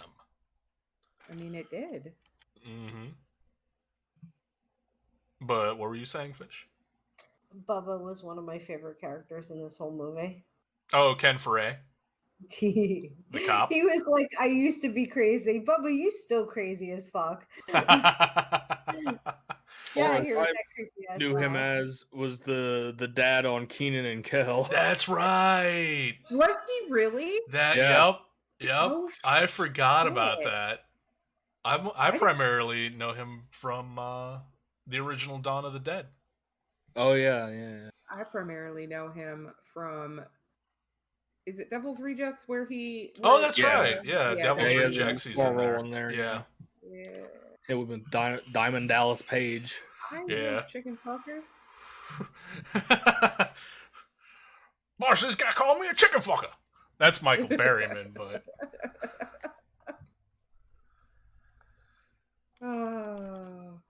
But yeah, I really enjoyed the character arcs in this movie, because like this was definitely not a movie that was afraid to do like really crazy shit with their characters. Like by the end of it, no one is the same at all. No. Like Barbara Crampton's character goes through like so many different weird shifts, personality shifts and everything along the way. Jeffrey Combs like goes from being half insane trying to stop this machine from existing to suddenly munching down on people's brains as a weird half mutant. Like it was wild. The plop at the end, it just would plop. Wait, what? What plop? Like right after they do the kill him from the inside trick, like the thing that just comes down just goes plop. And then the dog goes in there for good eat. So yeah. And the dog was hungry for some human. Apparently.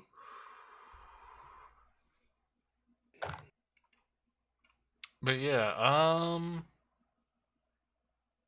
the whole the effect on Ken Foray, Bubba getting devoured by those weird fly bee things, like that was really cool. Seeing half of his body like reduced to like gory skeleton, and he's sitting there like the upper half of him is still intact.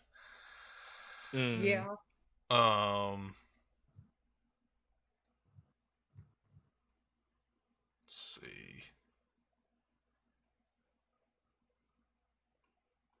My dog decided to get independent. Oh, did the boomers stop?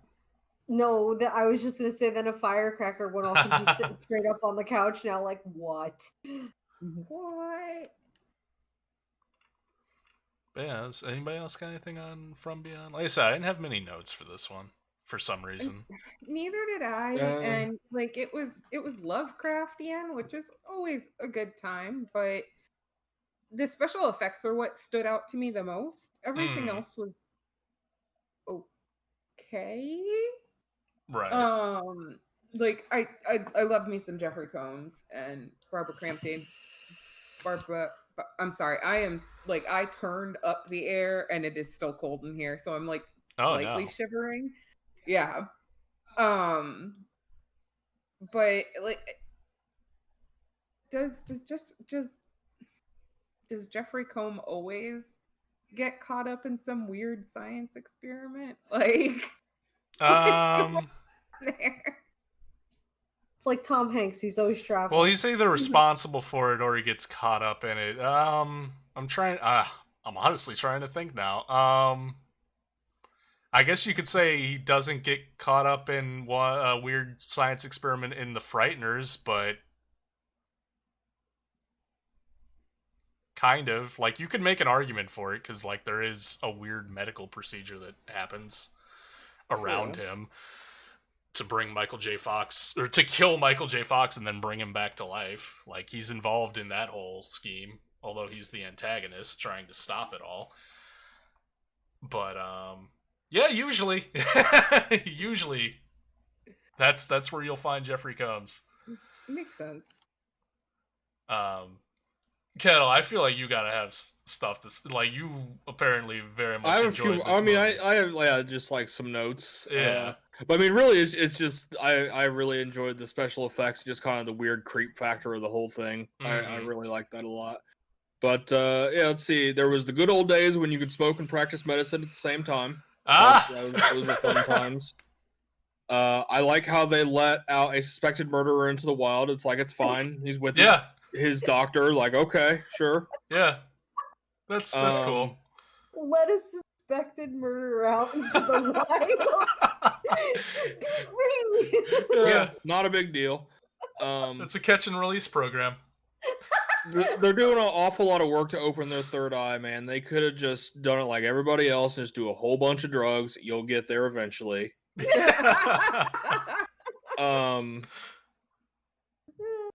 Let's see. Bubba's hairline looks like it left him 20 years ago. He's always like even in Dawn of the Dead, he had more hair, but his hairline was still very high. Like it's like up here. Yeah. I did like I like how it's like, well, it turns out the resonator makes you horny as fuck, and I would like to know where I could sign up for BDSM bedside babes, because that looks like a pretty cool service. Oh yeah. And I really like I like this is where the humans are such easy prey came from, which I didn't know. Oh yeah. So that was a fun thing. I was just like, interesting.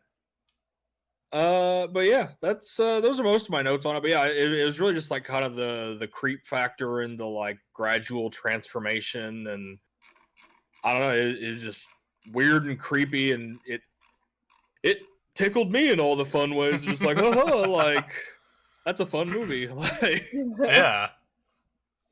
I'm sure, like, I want to rewatch it because I feel like a second watch through, like I said, would like I'm gonna enjoy it more the second time through. I'm with you, and I do like Reanimator better, but yeah, I still think like even like putting aside my hype bias, like I think Reanimator is the better movie.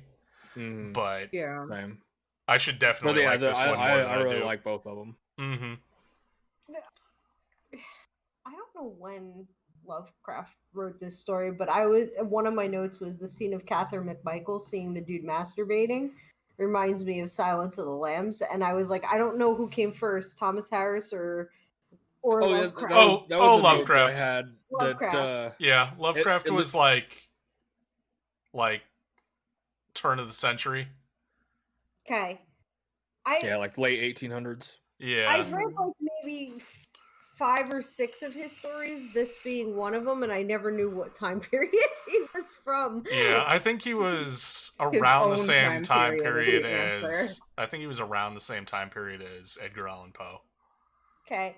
Then I think that this is like I think Harris had a little respect or a little nod for Lovecraft here or there. he's just like all the interdimensional beings and the old ones and everything like that. It's not really for me. But that masturbating mental patient, there's something there. Well, because this is a psychosis. Like, I'm pretty sure that Tilling is a symbol of schizophrenia. Yeah, I can see that. I mean, well, that's basically flat out what the one doctor diagnoses him with. Yeah, she does. That doctor, I liked her. Yeah, she's in, I think that might have been Stuart Gordon's wife. She's also in Reanimator, playing a very similar role. I did have a note on the guy jerking it in his cell, which was, at least I'm happy he was courteous enough to just turn around to do it. Like, he wasn't facing you, just going to town like He didn't fling the byproduct at her face. No, like that was Thomas Harris. He's like, I'm gonna do it. I'm gonna make it better. You know what that scene from Beyond didn't have enough of? Flying jizz. Cum throwing. Yeah. Cum in the face. Where's my money shot, Lovecraft? God damn it. Well, if he didn't do that money shot, then Hannibal couldn't make him swallow his own tongue by psychologically breaking him, and therefore impressing Clarice.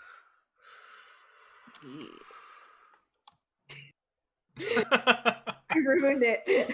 I have a big love for Hannibal and Clarice. I really think she's a freak. I really do. Freak. She loves him. That's his way of wooing her, and she finds it romantic. And I'm like, he eats people. Bitch, I eat people. You fucking rube. He eats the long pig. So, any more on From Beyond? No, really. It was the one that stood out the least in my mind, which is saying something because I was looking forward to it because Jeffrey Combs, but I will say at least I'm not the only one who had that reaction. I was like, this is regarded as a masterpiece. Why is it not landing? So I guess that brings us to the final movie, Kettle Selection, Slaughter High. Slaughter High. Yeah. So yeah, this is definitely a random pick that was based entirely on clips of it being used in Carpenter Brute's music videos. So I was just like, well, that looks interesting. He's a nerd who gets picked on and then goes and murders his classmates. That's fun. Definitely who you pick. Definitely not a revenge fantasy that I would ever think about, especially in my middle and high school years. No, sir. Yeah, for sure.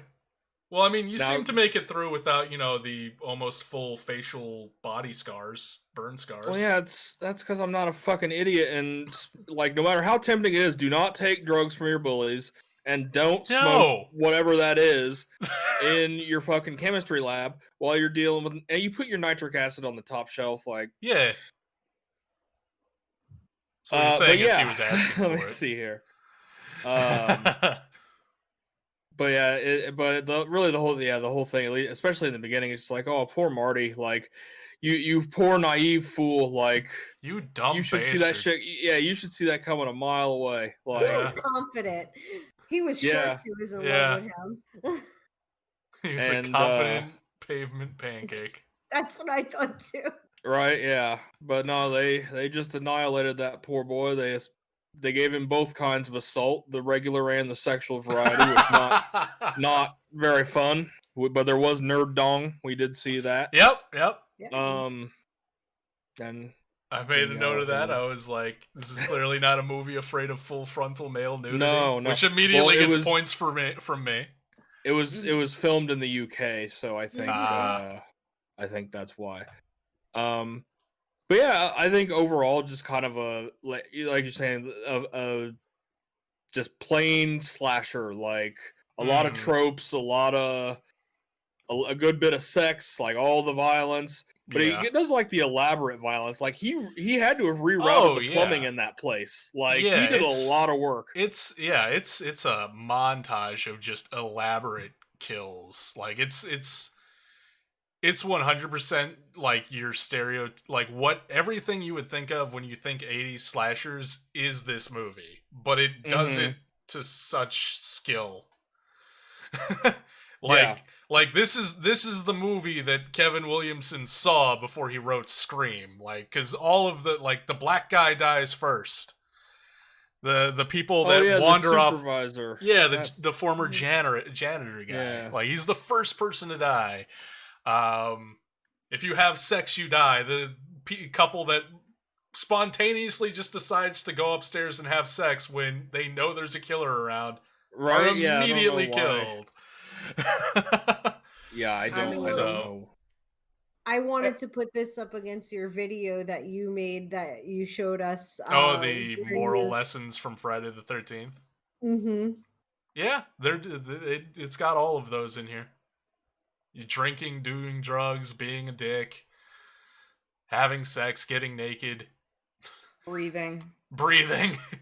That's the thing. Those guys were all just so stupid though, because it's like, clearly there's no event going on, and even then it's like they hung around outside until dark, and they're like, well, I guess we should try to get in. Yeah, like I was just like, this is that the high school? This building has clearly been abandoned for years. There's no reunion, guys.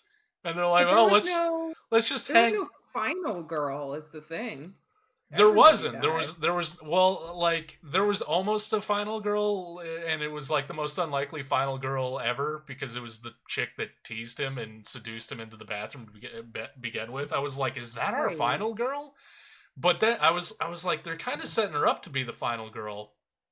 But then I remembered that she had that friend roommate that was going to arrive late. I'm like, there's your final girl. But no, she gets taken out immediately. As soon as she gets there, she gets taken out. So yeah, and then the reveal of like, there is no final girl. Everybody dies. But that's not the last twist of the movie. No, I could have really done without that bit, because like I love a movie where it's like killer wins, like fuck everybody. Especially when everybody in the movie deserves it, outside of the caretaker. He didn't deserve it. Yeah. But everybody else deserved it. Like, yeah, for sure. But yeah, we have that weird, like, it was all a dream. They gave us it was all a dream, but then he still wakes up and he's still gonna go killing. Like, he's gonna go do it. He's just gonna add a nurse and a doctor to his hit list. And says, "Fuck the skin grafts. I don't care if they work." It's like, you should really just leave those there. Yeah, you shouldn't mess with that, bud. Like, you got badly burned. Yeah. You were very on fire. Especially, and that was the thing that like was driving me nuts. He was trying to turn off the gas or whatever. I'm like, dude, there's a fire in your school. Just fucking run out. Like, don't try to stop it. Yeah, just go.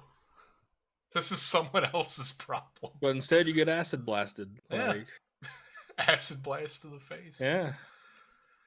But I had to do a little bit of reading because I didn't know that it was British. What really threw me off was like I had thought when you saw his butt in the beginning, I was like, that's Minkus from the Beatles. Like, he looks very British to me. The other thing, the thing that actually threw me off was the April Fool's ends at noon. Yeah, what the fuck was that? So he's been following the rules so far. April Fool's ends at noon. I'm like, who says who? And what rules has he been following? Hold up. This is a British thing? And I looked it up. Yep, it turns out the Brits apparently have a deadline. I quoted Archie Bland of the British newspaper The Independent. The source of Britain's noon deadline might be the 17th century's well-named Shig Shag Day, when celebrants put up oak sprigs in their hats to show loyalty to the monarchy, in reference to Charles II's hiding in an oak tree. And so like they stop at noon, and I actually fell into a hole of hot debate, a hole of people were debating very fiery, who believed the joke should end at 12 p.m. on the day versus the people who thought that this was a crock of shit and the pranks needed to go on for like 24 hours straight. Yeah, 24 hours. I'm still in this hole. Yeah, oh hours. My god. If it's not a day. Here, I would sleep through April Fools every year. Yeah. Like 12:01, I'm safe. Yeah. There's legit more than 2 handfuls of tweets of British people talking about how the tradition is that anyone who pranks afternoon makes them the fool. Oh, okay. Oh no, I'm the fool. Well, there we go. Now we have ammunition. Like next year when it happens. British shame where they think we care, but like especially it's almost fucking July 4th. We're in full not give a fuck mode. Yeah. Like, but it is almost July 4th. But yeah, well, oh yeah, shit, 6 minutes. So it's based on that. Like they think it's based on that. They don't know where that tradition actually came from, but like there's a clear divide between the people who think it should go on forever and the people who think it should just stop at noon. They were tired of the jokes. Mm-hmm. Okay, well, yeah, because it came out of like the April Fool's thing. Like I got that. I'm like, okay, it's a slasher movie in the 80s. You gotta set it around a holiday of some sort. All the good ones have been taken, so. Original title was April Fool's. Ah, okay. But there was another 80s slasher called April Fool's Day as well, which I don't know if it came out before or after this one. But that might have been, if it came out before, that might have been why they didn't go with that title. Also, like, a lot of, like, yeah, the whole, like, it ends at noon, and he's been following the rules so far. I was like, what rules? What fucking rules has he been following? He's murdering you one by one. There's rules? Don't pretend you know there's rules. But yeah. So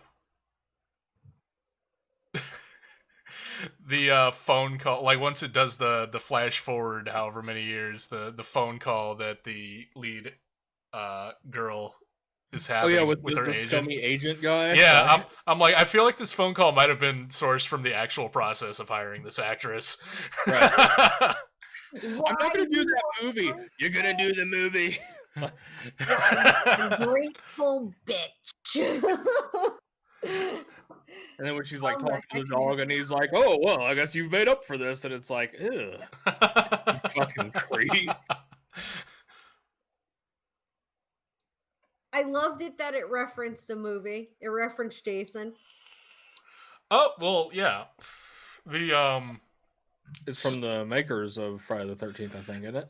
Yeah. I saw something. I don't know. Like I know at least Harry Manfredini, who did the music in Friday the 13th, and even if you don't know his name, or you didn't know that the guy who did Friday the 13th soundtrack also did this soundtrack, it becomes abundantly clear because Harry Manfredini apparently only has the one soundtrack. He used it in Friday, he used it in this, he used it in The Hills Have Eyes Part 2. It's the same soundtrack. Yeah, there's a poster from the Wikipedia page I posted in our chat things. It says from the makers of Friday the 13th. Yeah, I saw that. Yeah, I saw that somewhere earlier. Oh, it's too cool. But yeah, this is clearly like, what was they did some kind of actual, like, I know the music for sure, including the whole Jason Stinger music was in there. But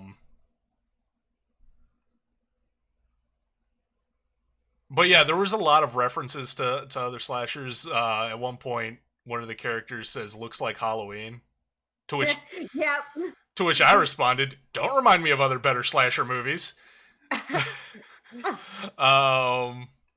Let me see if what was the Jason one? I probably have it written down, but it says it's somebody calls somebody or comes up next to somebody and she goes, "Who do you think I was, Jason?" Oh, I might have missed that actually. Because somebody jumped. It was in the school. It was close to the end. Because my next notes were all of the stalking build up to a guy's guts exploding in a gory mess all over that woman's face. You tell me the 80s wasn't all about porn, and I'm going to call you everything was about sex. I mean, it still is, but like there was definitely a lot of sexual overtones, explicit sexual overtones in the 80s for sure. For sure, it highlighted it, and I love every bit of it. It's funny as fuck. And then also, like, the fact that once they get up to a point and they're like, all we have to do is stay awake. I'm like, I wonder if you're attempting to reference A Nightmare on Elm Street, maybe.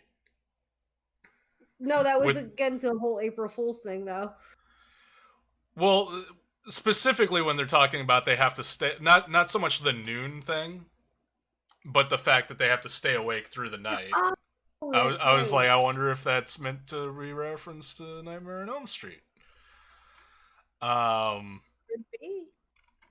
But yeah, the sheer like I feel like in some ways they had to do it was all a dream ending because it's the only way to explain how dense these.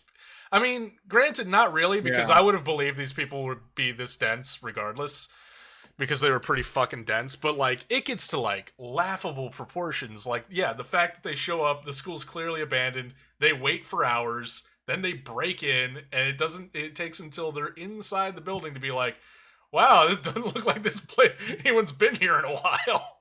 Maybe the school closed down. But then they find all the party and the booze shit set up, and they're like, might as well just you take advantage of this. This isn't clearly suspicious at all.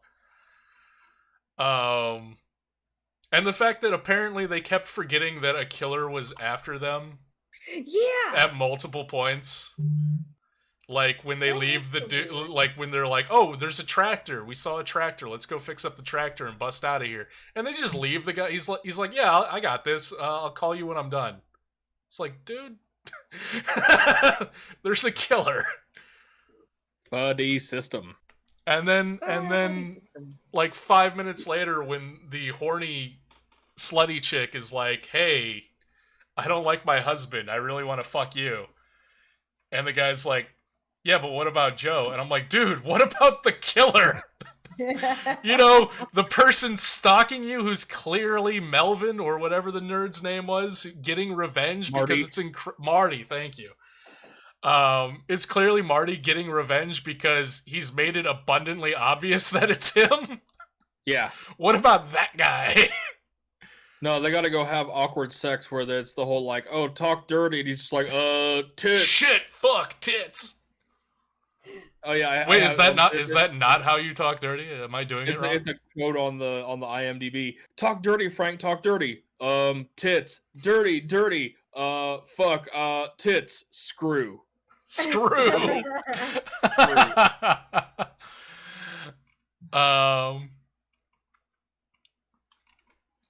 Oh yeah, I got a lot of like one-liner notes that was just like me going through. You ever chug a beer so hard your guts exploded? No. Not literally, no. Just saw your former classmate's guts explode out of him? Time to strip down and take a bath. Make sure you get your boobs extra clean.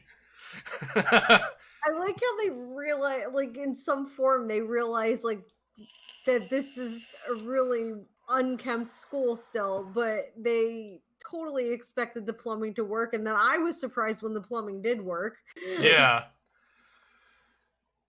But yeah, it's like Marty gets around this school like goddamn Sonic the Hedgehog. Which again is explained by it's all a dream. Oh. Let's see. I got a lot of notes. Like pretty much like every single kill in this movie was just gold. Like the acid bath was great. Yep. The electrified bang bed. The electric sex, yeah. Yeah, that one was really good. The tractor slice and dice was cool. Like there were a lot of just great kills in this. But yeah, and then if you want to get any more like iconic 80s slasher, they have their own custom song that plays intermittently. It plays at the start and at the end credits and intermittently throughout the movie, which is totally not, I'm sure, meant to be an Alice Cooper ripoff band. Yeah, the like 80s riffs is the best I could describe that. It's just generic 80s Alice Cooper riffs and similar vocal stylings.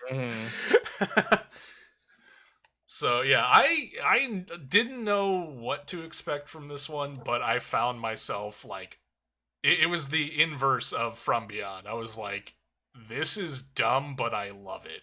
I definitely liked it more than I expected. I thought it was going to be complete trash. Yeah, but it was like fun trash, because it was like just aware. I think it was just aware enough of what it was to take advantage of what it was without seeming like it was mocking what it was.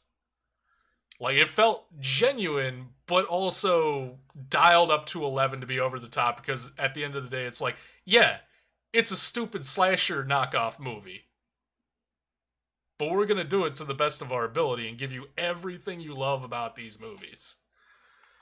So, tons of nudity, tons of gore, creative kill scenes.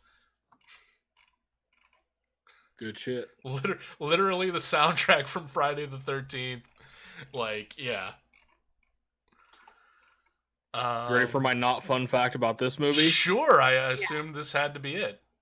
Yeah, the guy that played Marty killed himself not long. Oh, no. Either like before. It was.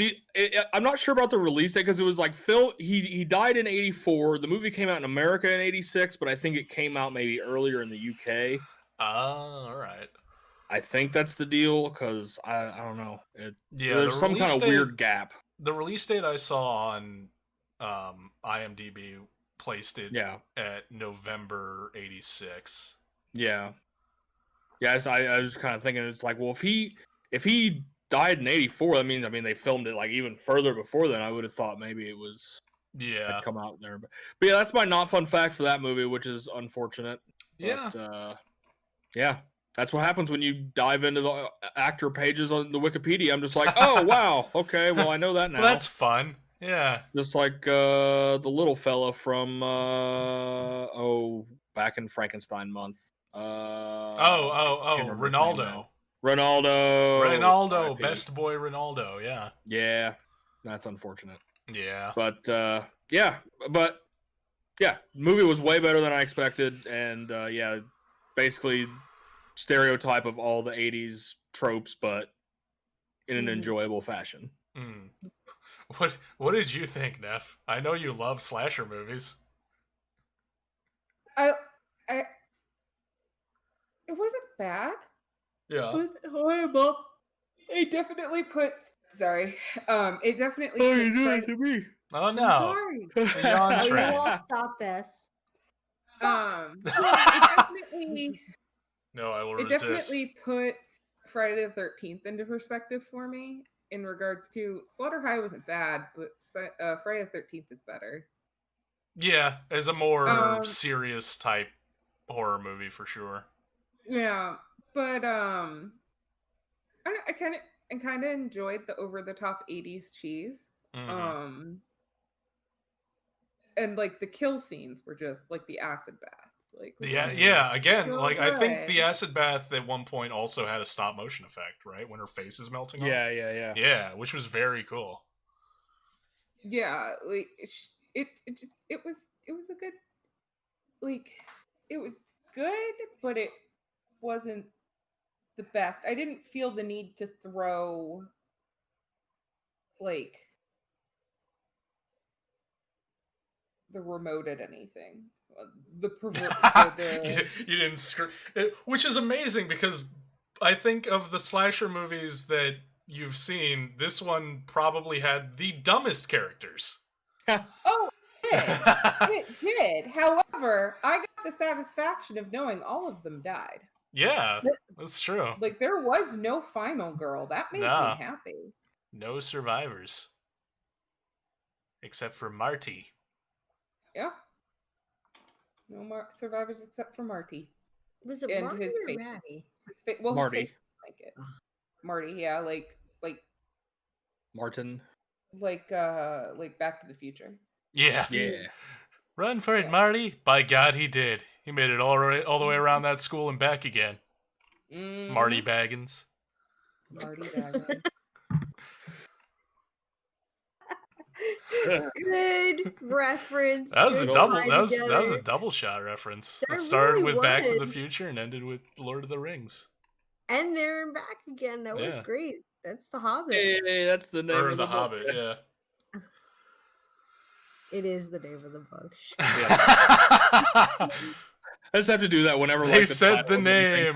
Like, oh, there it is. They said the name. Take a shot. I think I'll go on a little adventure. I think that's what makes this like the runs the movie like straddles the line of being sincere without and self-aware but without mocking itself. If what would have tipped it over the line would have been if one of the characters said, "Wow, this place is really turning into a slaughter high." No. Instead, we got apparently deep lore about how the Brits celebrate April Fool's Day. And about how they're fucking wrong. Yeah. Like about everything else.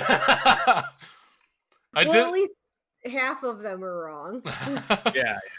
I did like how the lead dickhead guy survives being hung. And then yeah. And then immediately takes a hatchet to the face. It's fucking great. They're just I was like, it's so good. There's the saving grace. Like, nah, motherfucker. Like, yeah, it's like, oh yeah, he's totally still alive. Like from the hanging thing, I'm like, that guy's not dead. Nah, you're still going to the forever box, son. Yeah, and then he immediately takes a hatchet to the face, and I'm like, that's beautiful. Good Lord. It's like near miss hitting a train and then getting hit by a plane instead. Like, oh, I'm glad they like changed that... the trail of the tracks there. like that scene from, what was it, Meet Joe Black, the one that's like been gift because it's hilarious, of Brad Pitt getting hit by a car, like narrowly getting hit by like 2 cars and then getting taken out by a third one. And his body just ragdolls up into the air. It's one of those. Love it. But yeah, so I think that's all the movies. Unless anybody's got anything more. I don't think that about. No. I gotta go to the bathroom. Yeah, now we'll take a quick break, and then when we come back, we will reveal our picks. We will reveal our picks and reveal which one of these 80s horror movies is the best 80s horror movie, or at least, the one decided by our arbitrary rule set. Yeah, out of these 4, which one's the best, and who's winning the theme of next month. So yeah, stay tuned. We'll be right back. Ready, break. Yep.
Hey chat, how's it going? How you doing tonight? I'm back early, everyone else is still doing stuff, so...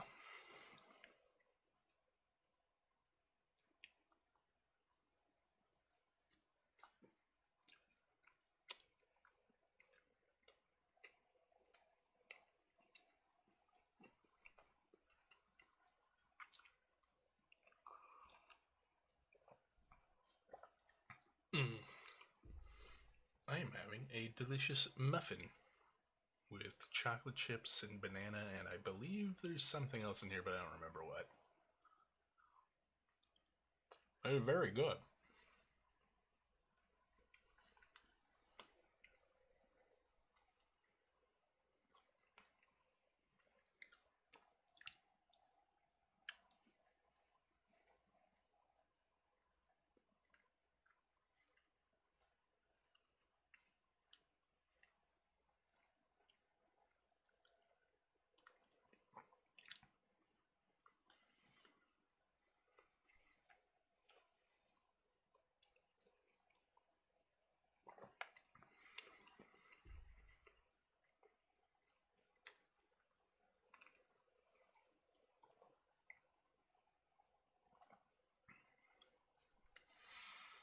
And now it's very gone.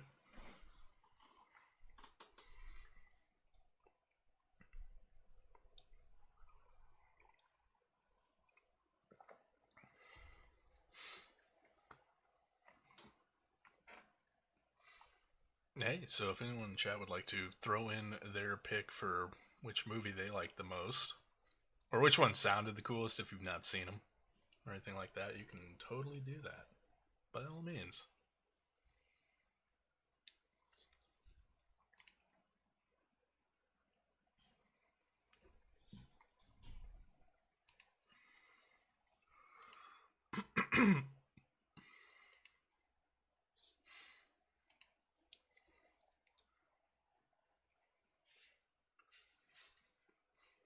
Wait, people are in different... Why did it... No. No, don't do that. Oh, God.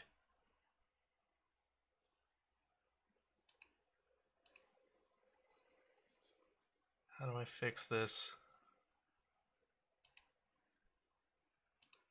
I go... Oop. Okay, I'm back in. Back in, turn that on. Okay. We're good. Oh, their cameras are off. That's why it got reshuffled. Well, hopefully when they come back on, it'll resort itself. Otherwise, people are going to be in the wrong boxes. Oh, Neff's back. Fish is back.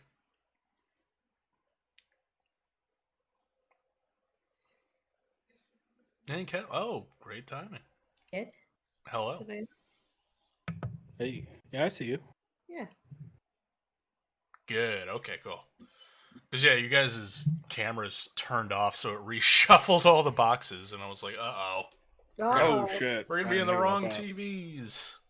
No, it's fine. Once you guys came back on, it resituated itself back to the way it was. I had to get a blanket. Are you still cold? Mm-hmm.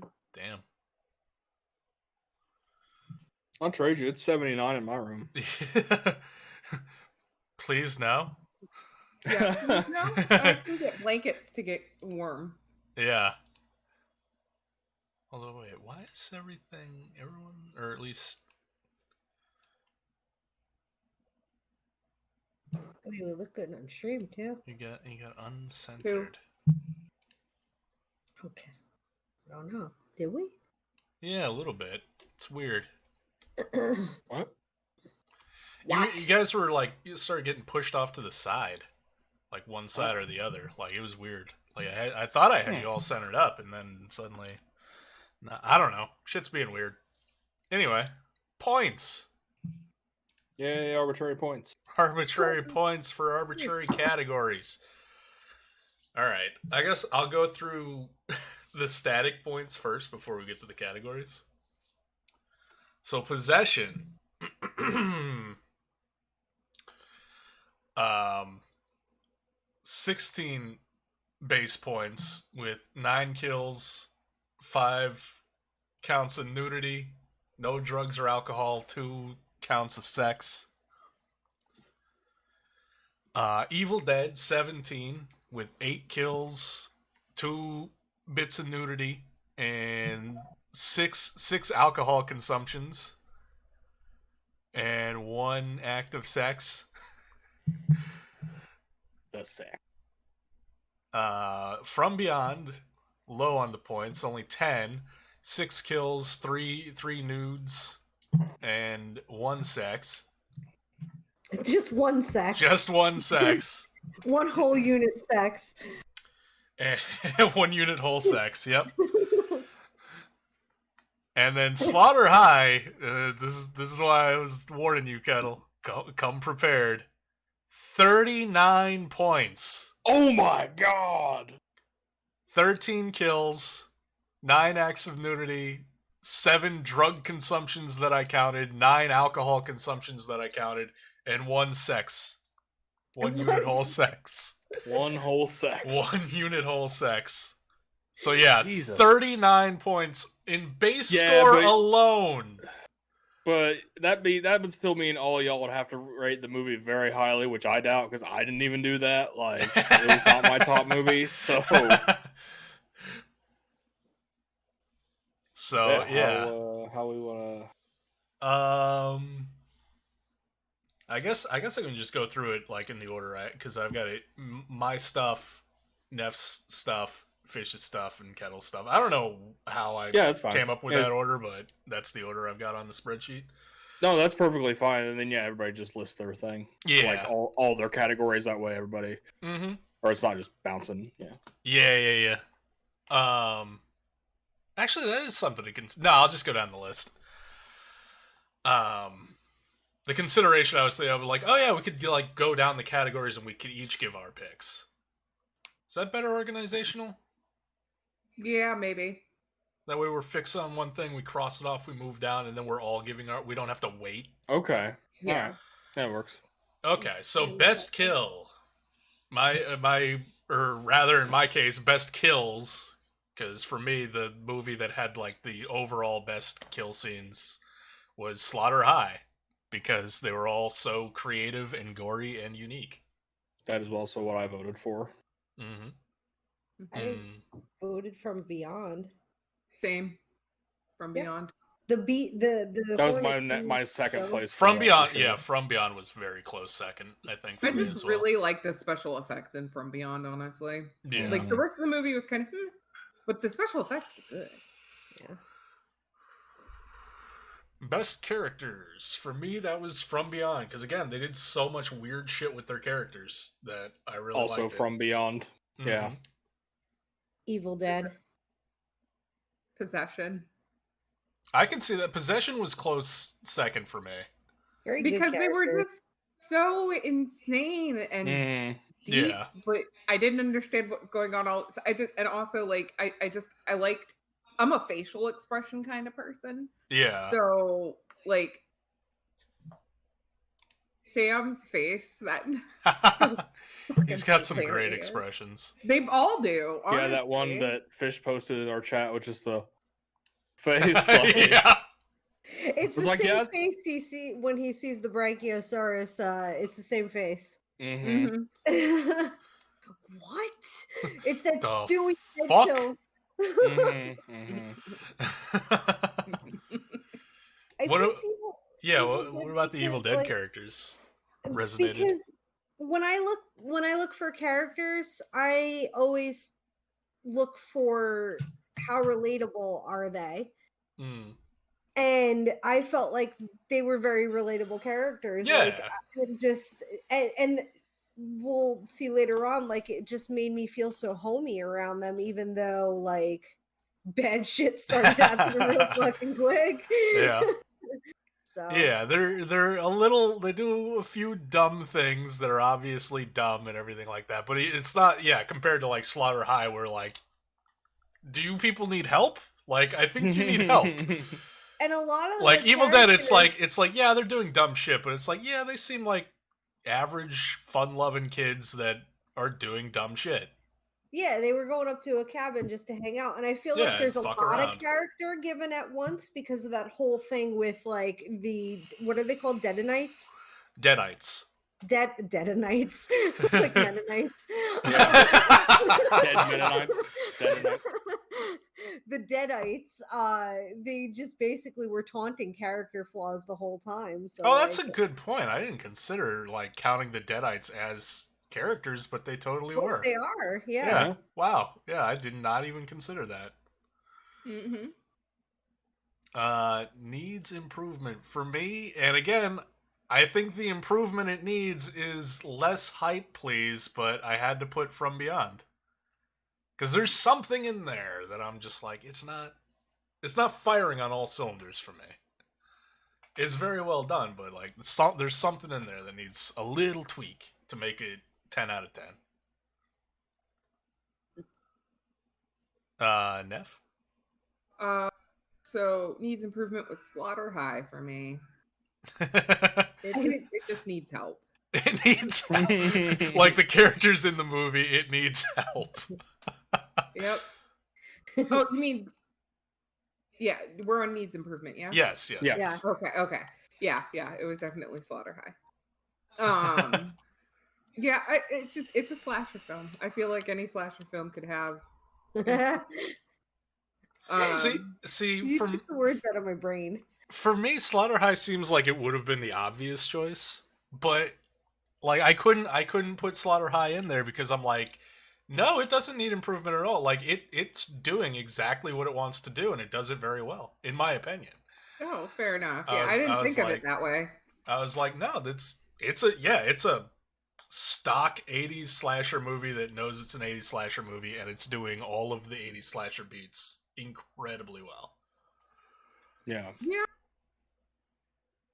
I just feel it's a slash. Like the other ones, I'm just like, you know what? That's how they do. Unfortunately, From Beyond is not one of the Lovecraftian movie or books or stories that I have read. Mm-hmm. So I've read a lot of his stuff, but apparently I missed that one. But I could see it going in needs improvement, like from a creativity standpoint, like in terms of just what it is. Yeah. Okay. So. I had the Evil Dead, and before I get crucified, let me just say my basis you got for that some decision explaining to do on this was one. basically that they did do that when they made Evil Dead 2, so they improved upon the first one. Okay. And that's basically my argument for it, and also because low budget with more money, I would think that they would be even better. Yeah. Okay. That's my criticism of it. Not much the like characters or this and that. It's right. I enjoyed the movie overall. I enjoyed all the movies. Like even Possession, for the parts that annoyed me, definitely had some like. And as we discuss it, that's why I like discussing the stuff with you guys, because you make me think about stuff. I'm like, oh, okay, so like, it clicks a little bit better. Yeah, for sure. But yeah, that's why I chose Evil Dead. I was a little surprised. I was like, really? Okay. That's my main reasoning. But yeah, I can see that viewpoint. Comfiest movie. Or wait, Fish, did you want to do more on why you chose Slaughter High? You kind of chimed in with Neff. So yeah, a little bit, because she took the words right out of my head. Where every slasher movie needs improvement, I would agree. But that's what you also don't seem. I was digesting in her mind belly with her. You are. You also don't seem to be a particular fan of, between this and Valentine. You don't seem to be a particular fan of slasher stuff. I do like slasher stuff. I haven't delved into it. That was actually part of my notes. I haven't delved into it as much because there's so much more that interests me. But it's always like I'll get to it. Right. But I mean, because I love Michael. Yeah. Like he's my love.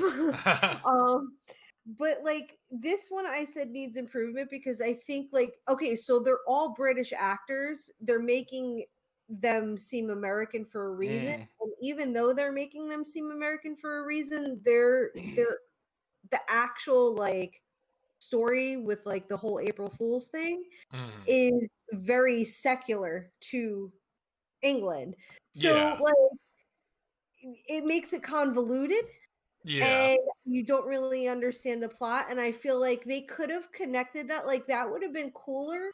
And I like if I hadn't my mind hadn't triggered, I would have probably been like, oh well, that would have been something really cool to connect into the story to make it very uniquely Britain, but also still being the pompous people that you are and most Americans with your American accents, which aren't great, by the way. I still could tell you were British once I realized that. I was like, oh, I hear the Brit. See, for me, like it definitely threw me for a loop. Like it wound up in the notes of the what do you mean April Fool's Day ends at noon? What the fuck are you talking about? But I just took that as a hastily thrown in qualifier, like a lot of slasher movies have that, where it's just like, oh, it's the rules, yeah. There's this one like loophole type thing that's like, yeah, Michael Myers only kills on Halloween night and shit like that. Freddy can only get you while you're sleeping. I just figured it was one of those, and they just made some shit up, and I'm like, all right, like it's a slasher movie. They've got to do something. They had April Fool's Day to work with. They had to do something. It's actually kind of cool to know that it was based on something. Genuine. Something, right? So you summed up my reasoning behind all slasher movies need improvement because they just willy-nilly throw some rules and they're like, okay, this is how this explains that. Well, which is why I love slasher movies though, because that's fun to me. It's like banter. Because I was gonna say by that logic, then all or many vampire movies also all need improvement because the rules for vampires and I think to some extent werewolves as well, like they change from movie to movie. Like every movie has their own set of rules of how these creatures work. Yeah, and that's why I think it's fun, and which is probably why I think slashers are fun. So I wouldn't say no. It's not that I'm not a fan of them. It's just the other stuff has interested me more, and I'll get to it. But like, yeah, I do love. I do. It was just like again, like one of the like doing this for a few months now. Like I'm kind of picking up on themes and like different things that of people's tastes. So I was like, yeah, Slaughter High, Valentine, the two slashers we've done so far, wasn't really a fan of both of them. So I was like, maybe there's something there. I think it's because I hold slasher movies to a higher standard than like, fair. okay, you're just being goofy. Or it's not as well done as what I would put a slasher movie to the standard of. You have a much higher regard for slasher movies than even slasher movies do. I do. I think they're cool because all they represent is like fear. Like there's supposed to be a lesson that's taught. Like don't do this. So that I'm going too far into it. I'm sorry. Yeah, we'll go. I have no idea what the monologue is going to be for the inevitable slasher month that we might eventually have, but because I already did it this fucking time. Sick. Like I gotta keep it to Kettle's 2-hour time period. We've broken that, but we're still gonna be, I think, coming in under 3 hours by a decent little chunk. Wait. Not if we keep. What? No. Excuse me. Everybody's talking. I said for the slasher month, Neffy's gonna not be well. She's gonna be very angry. I'll try to pick a good one for you now. I'm gonna call in sick. Oh no. My Uber's here. So comfiest movie for me, that was Evil Dead, because again I've seen it so many times. Like it's definitely, it doesn't have the same comedic intentional comedic elements that the later Evil Dead movies have. But it's still like it's so familiar that that's a movie I just put on and chill to. Nephew also had Evil Dead? I did because I know it, and Bruce Campbell just makes me feel at ease. Like, because I feel like Bruce Campbell's soup, you mean? Because he's just like he makes you feel so warm inside. He's like that sarcastic uncle that fucks Yeah, with you, but, but like, you know he loves you. I relate to him in a like a panic type or like in a serious situation. Mm-hmm. I don't care what, I'm gonna survive. You can take my hand. You can take my girlfriend. Spoilers.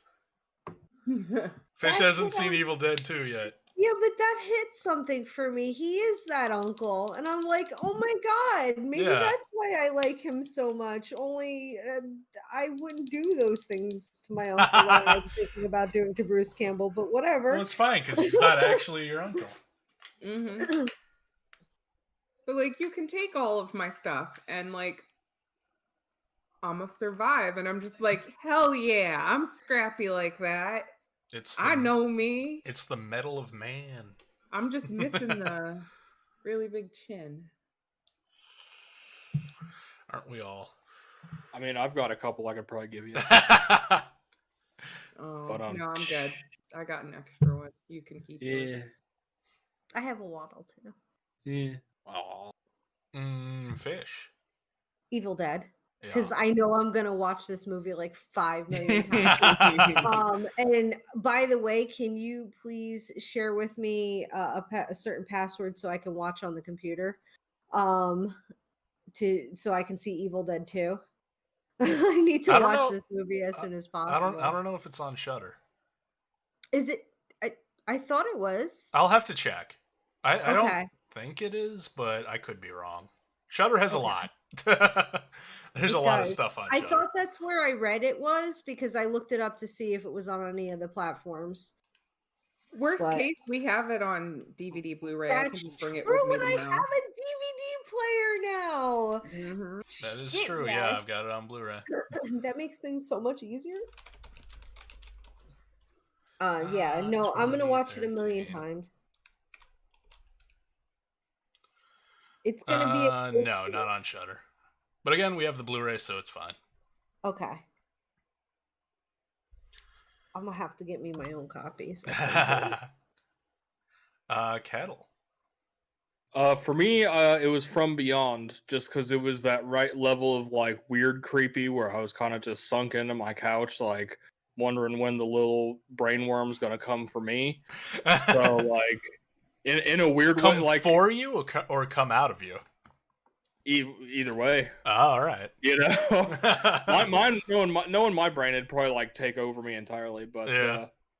No, it's weird because I mean, spoiler for the next category, it also was my scariest because it just like freaked me out the most, like on the existential level. But at the same time, like I don't know, I found also coziness to it. I think just probably because it made me think of Reanimator, and I really like Reanimator. Yeah, I also haven't seen Reanimator. Oh, Reanimator is gold. Super good. Remember I asked you what that poster was, and I thought it was who was on the poster. I thought it was Al Pacino. Oh yeah. So scary, scariest movie for me. It was The Evil Dead, because again, just the psychological and visceral mind and body fuck that the Deadites are is just terrifying to me. Yeah, that was a close second for me. Neff? Scariest was Possession.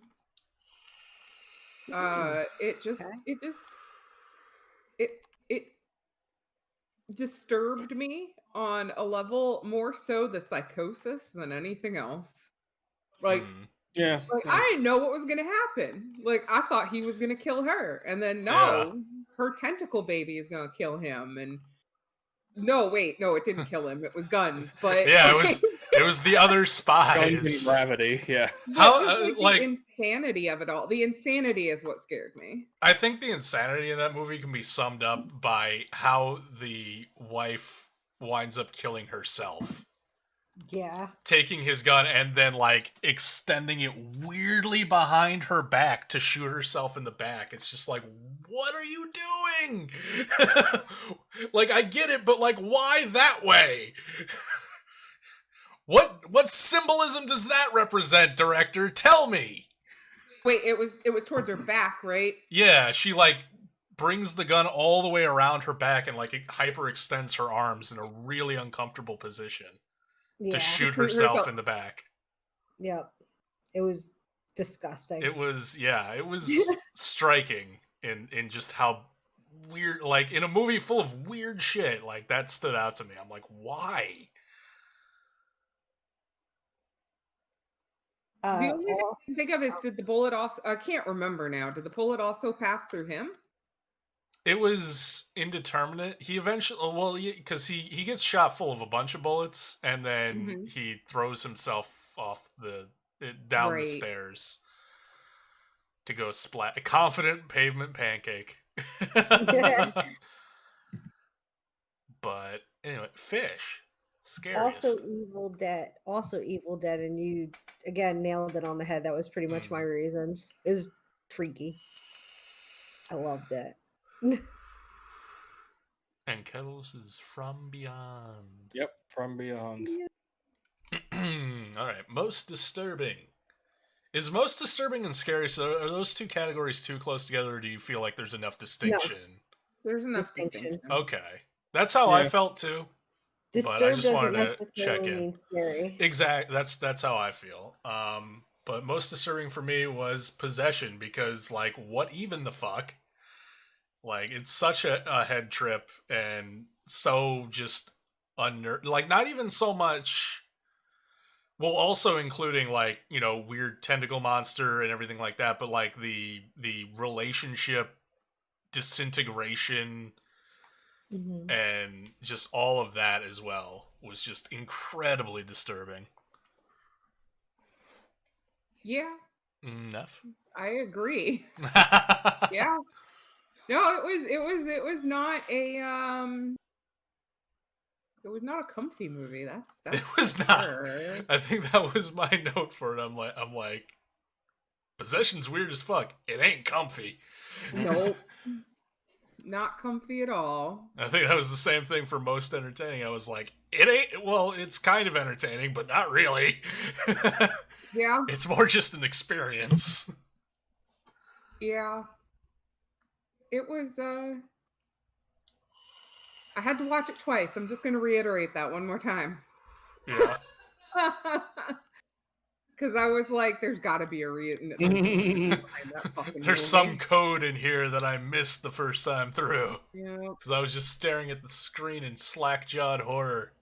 Although, if I ever want to watch it for Sam Neill facial expressions, I definitely will do that. Oh, yeah. Oh, apparently. Yeah. Oh, here's a actual fun fact for Possession that I saw.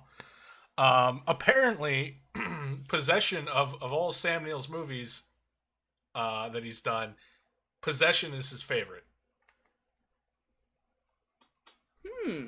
Yeah. Maybe because of how over the top he got to act. Maybe, I don't know. Like, I actually, it seems like it would be fun.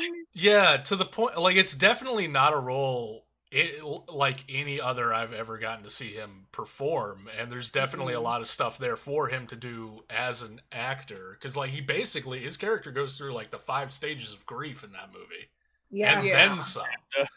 He adds a few steps, because I don't remember a stage of grief where you become a devious murderer to get revenge. That's not anger. No, that was not anger. He was past anger at that point. He was just scheming at that point, and I'm like, that's a new step. I like it.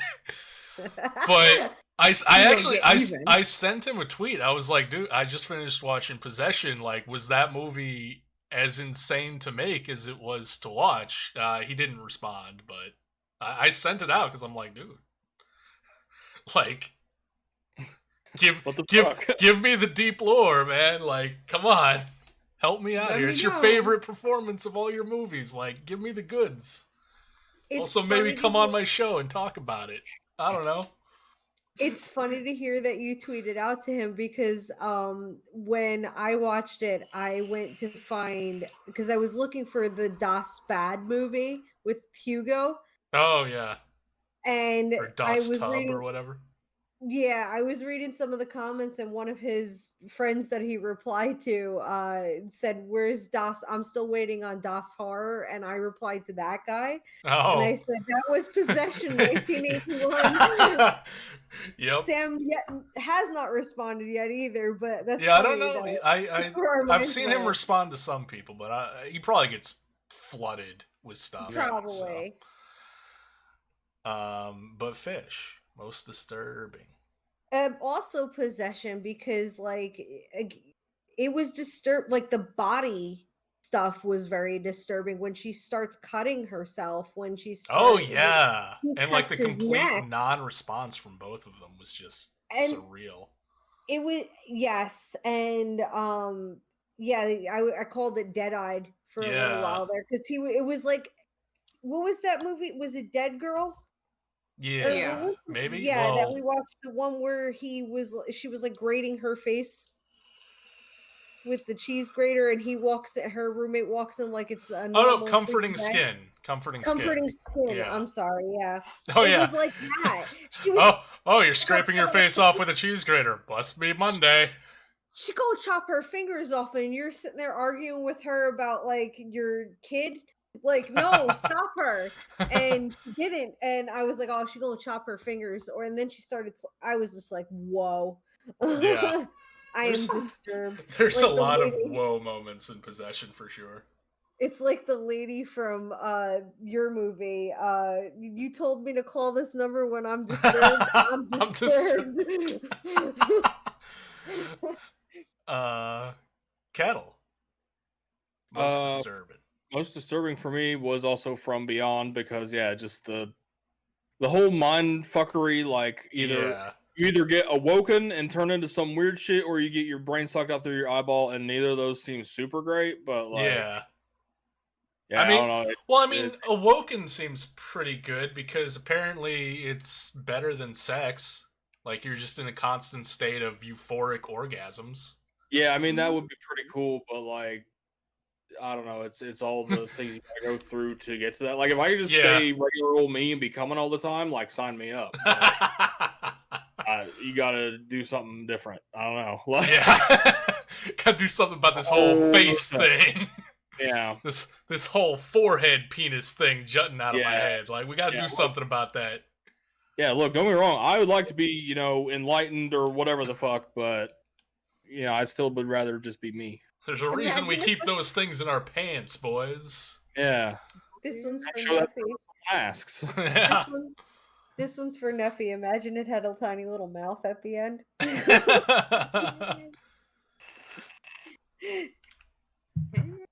I mean, didn't it? I mean, it had to get those brains out of those skulls somehow. So clearly there's something in there that's, I don't know if it's a mouth or like a little sucker or something, but... Well, I was referencing Aliens with like... Oh, yeah. Where it opens up and another little mouth comes up? Yeah. Oh, yeah. That's her little mouth. Sleeper hit for me is Slaughter High.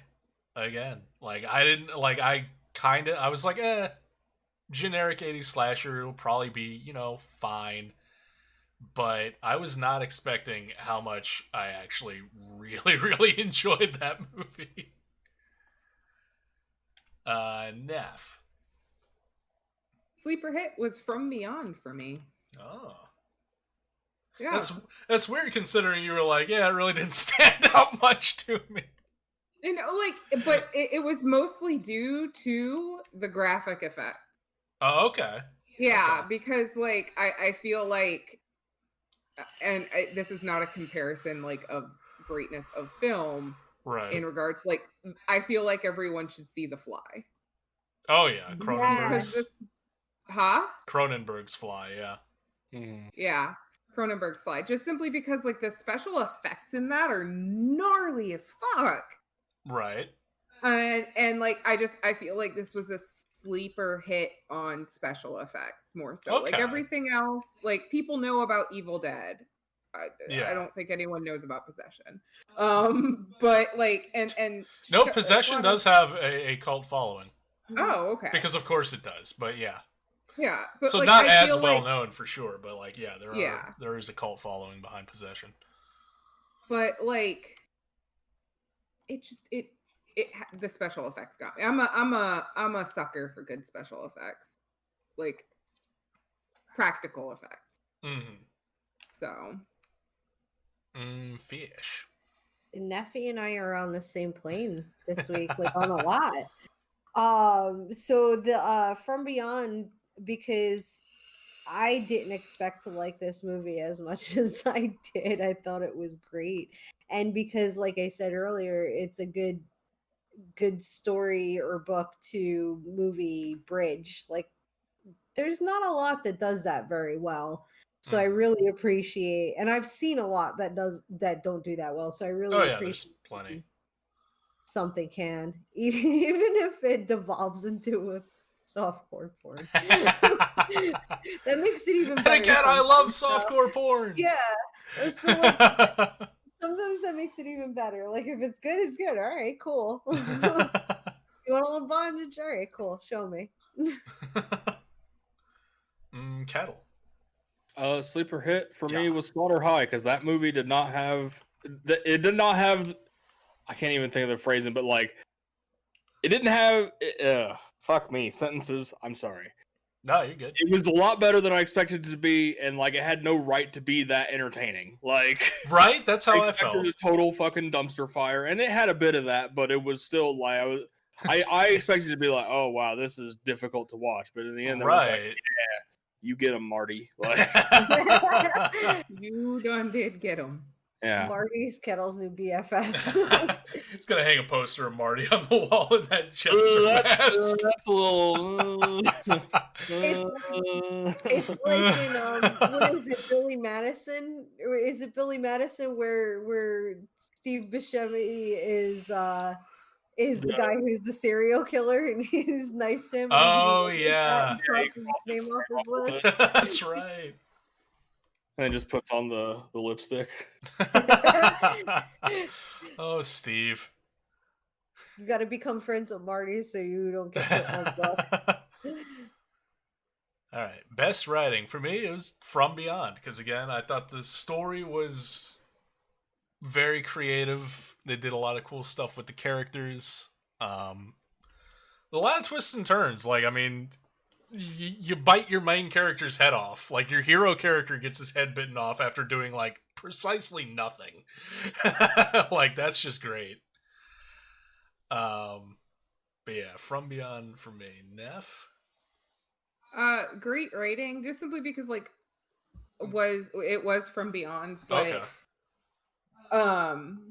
for me it was the story itself was intriguing. Yeah. So like while I may not have liked the rest of the film, I did enjoy like the special effects, and the story was really good because I'm like, it's H.P. Lovecraft. Like I love H.P. Lovecraft. Possession had no story.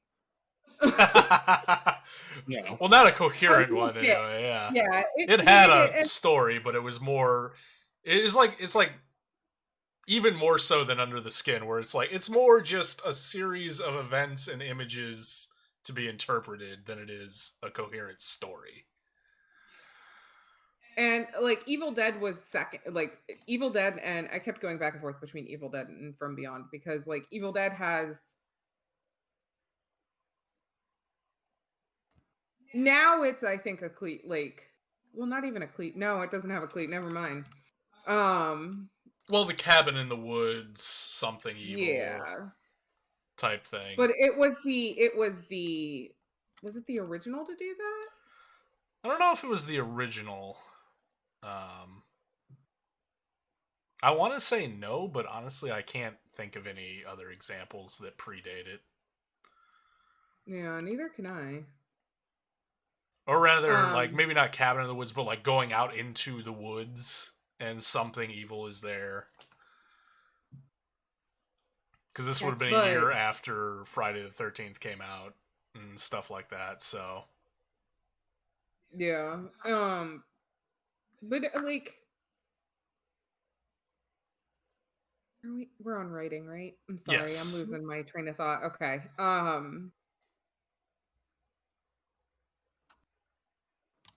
Yeah, no, like it was like it felt Lovecraftian. I just felt like the rest of the movie wasn't quite up to Lovecraftian standards, but that's just me. Fish. It was Evil Dead. Because to get I think to get to that level of vileness that came out of the teasing and the taunting and the everything, and then the characters' responses to that, to get that rawness on screen, I think you have to be a good writer. Part of it is good acting, but a great deal of it is good writing and good directing. Yeah. Kettle. For best writing, I had From Beyond as well. Just the overall story and the weirdness of the characters and everything that went in with it. I really enjoyed. All right, best special effects for me, Evil Dead. Not only because the special effects were all like really good, but also taking into consideration the budget they had to pull them off and still achieving so many amazing effects. Neff? Best special effect was From Beyond. The special effects were just really fucking good. It was actually that and Evil Dead as well, because like honestly, for how cheaply it was done, Yeah, they did such a good job with it. But From Beyond had some really good special effects. it did. Fish? Evil Dead for the nostalgia. Like I felt such like love for my year or my decade that I was born in with that. And I was like, this is movies come from that. And I watched those movies as a kid, so great. Wait, for special effects? Yeah, for Oh, Evil okay. Dead. The nostalgia of the special effects? Yeah, well, the whole stop motion thing, and again, it Oh, was okay, like okay. to me, it was like Beetlejuice. So Right, okay, I I was gotcha. like, oh shit, my nostalgia. I felt it. It Kettle. moved. I had From Beyond because that shit was wild. Like, Yeah. It was honestly like it was a tough toss up for me between From Beyond and Evil Dead for best effects. yeah, it was a close second for me. Most entertaining for me, Slaughter High. Like, I love Evil Dead. Possession was, I mean, in some weird way to me, entertaining, but Slaughter High was just like it was so much fun. Neff. Evil Dead. It's always a fun time. I like watching Bruce Campbell act. I honestly have not yet found anything I don't like him in, and I haven't seen all of his films, so Yeah. Well, Maniac Cop, you were a fan of Maniac Cop. I liked him though. Oh, okay, that's fair.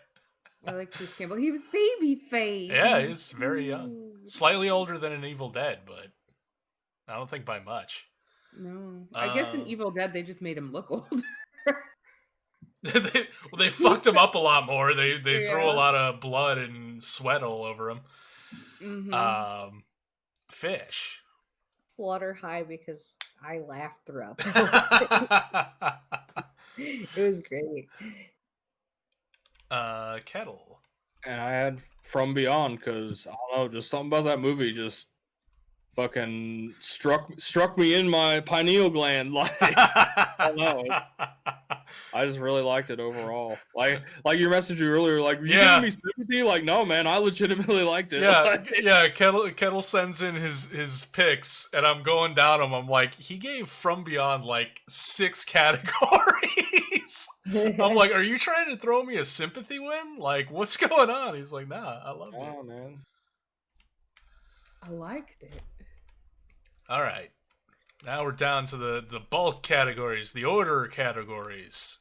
So, oh, yes. My phone just turned off because it died, and that's the only thing I have my Excel sheet on. So can you read mine for me too? Sure.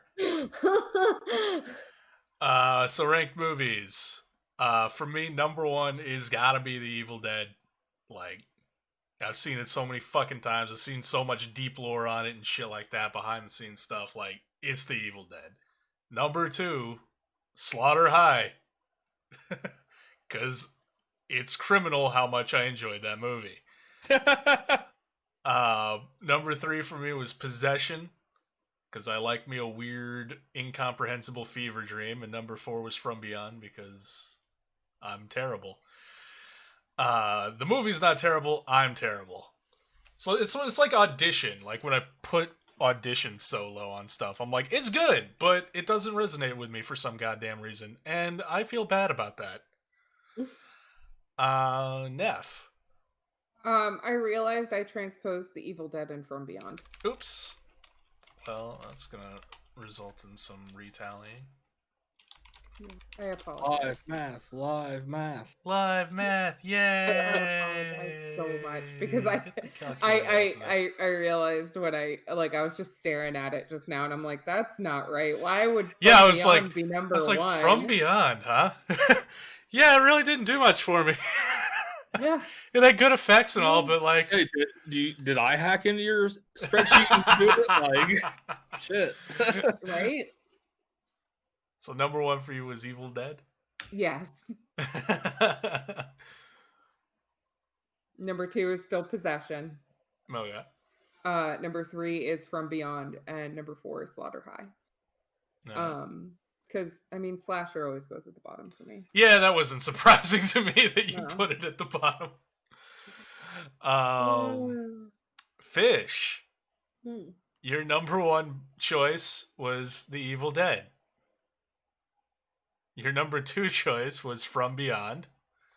Your number 3 choice was Possession. And your number 4 choice was Slaughter High. Does that sound right? What category were we working off of? Just the ranked movies, yeah. Ranked movies, yeah. So yes. Okay. That is right.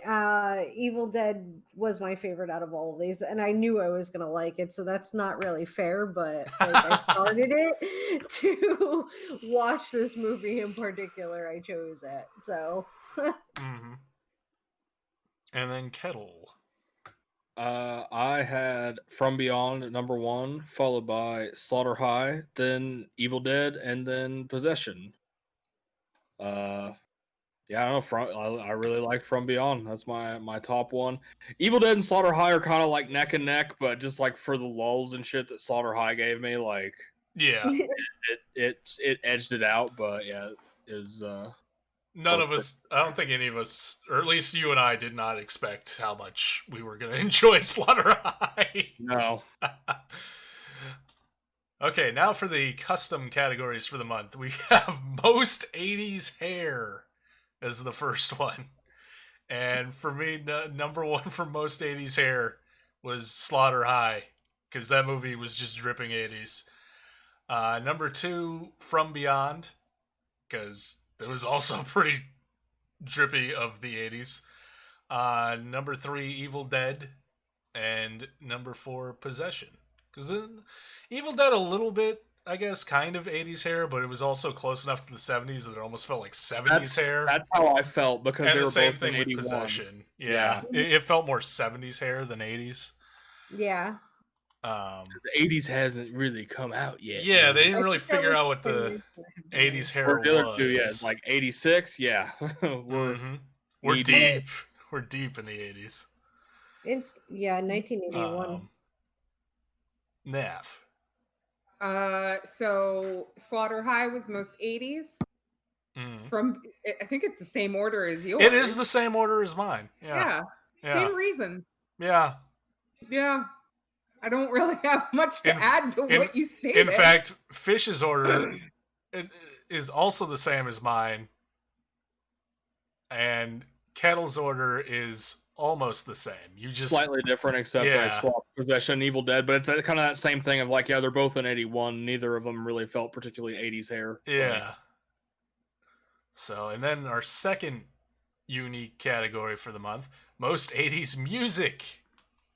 And number 1 for me, it had to be Slaughter High. Like, it's got an Alice Cooper knockoff theme song. Like, how much more 80s can you get? Oh, I don't know. Maybe just add in the soundtrack of Friday the 13th. So yeah, number 2, even though it was early in the 80s, Possession, like it had some synthwave kind of bops to it that felt Yeah. very, very like quintessential 80s to me. Number 3, Evil Dead, which was more of a traditional horror score, but I think it had some kind of keyboard zingers in there a little bit. And then number 4, From Beyond, because weirdly enough, even though the music was done by Charlie Band, I believe, or Charlie or Richard, I can't remember which one of the Band brothers is the musician, but like he's the guy who did the music in Reanimator. He's done a lot of the Full Moon, like the Puppet Masters, and he usually has a very kind of 80s style to him, but in From Beyond it was more traditional, like more traditional horror. Uh-oh. That's not My good. camera fell. Sorry for the distraction. Please continue. That was my order. Neff. Slaughter High. Because, I mean, yeah, it was very 80s. From Beyond was actually number 2 for me because it felt 80s horror to me, but maybe I just don't know much about 80s music apparently. I think like we might have had different like aspirations or ideas of what to look for with it, because for me it was keyboards and synth that I was looking for, because that to me is like the sound of the 80s, but there are other sounds of the 80s as well, so my criteria was probably inherently biased to a specific type of sound. To me, it's basically whatever vibe it puts off the more of being more 80s, whatever that means to you. Evil Dead was 3, and then Possession was 4, because for me, it just like the movie didn't feel very 80s. I mean, I know it was in Berlin, and I get that, but like, just like the overall, it still felt like the 70s. Yeah. So, yeah. Oh wait, I gotta read these off for you too, don't I, Fish? Thank you. Yeah. Okay, so for number 1, you also had Slaughter High, followed by From Beyond, followed by Possession, followed by Evil Dead. Yeah, Possession or From Beyond had a lot of keyboards in it and funky music, and I was like, well, that sounds 80s. And Possession sounded like it sounded 80s for me, but it sounded more like mystery thriller. Right, yeah. Is your camera okay? It's okay. I had to fix something because it fell over there, and oh no, it kept moving the camera wire, and the camera fell. Kettle. I had Possession at number 1 for the same reason, just kind of that like synth poppy kind of intro thing. Like I was like, yeah, that I feel that. Followed by Slaughter High for the reason of just like that's an 80s like riff song if I've ever heard one. Yes. Like hastily thrown together riff song. Then From Beyond, just kind of the weird synthiness, and then Evil Dead. I guess I don't know if I really paid as much attention to the music in Evil Dead, but it just didn't resonate with me as much, so it was kind of an afterthought. Okay, now I have to redo some math. I'm sorry. It's fine.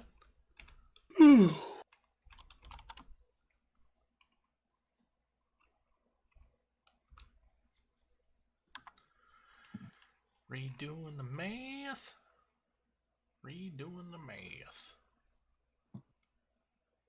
Please save me from this dead air while I redo this math and focus on math things. I was actually going to ask Kettle, is that a UFO tapestry you have? Yes. Oh, what's it pulling up? A little guy. Okay. Little guy's getting abducted in the beam there. Okay. I was like, it looks like a pig from my angle. Like it looks like the shape of a. Oh no, it's a little guy, but he's like backwards. He's like back is arched kind of that way. Yeah. Yeah, my girlfriend got me for that. Got me that for Christmas last year. That's very cool. As well as this shirt. Okay. Oh. The I Want to Believe. It is. Live.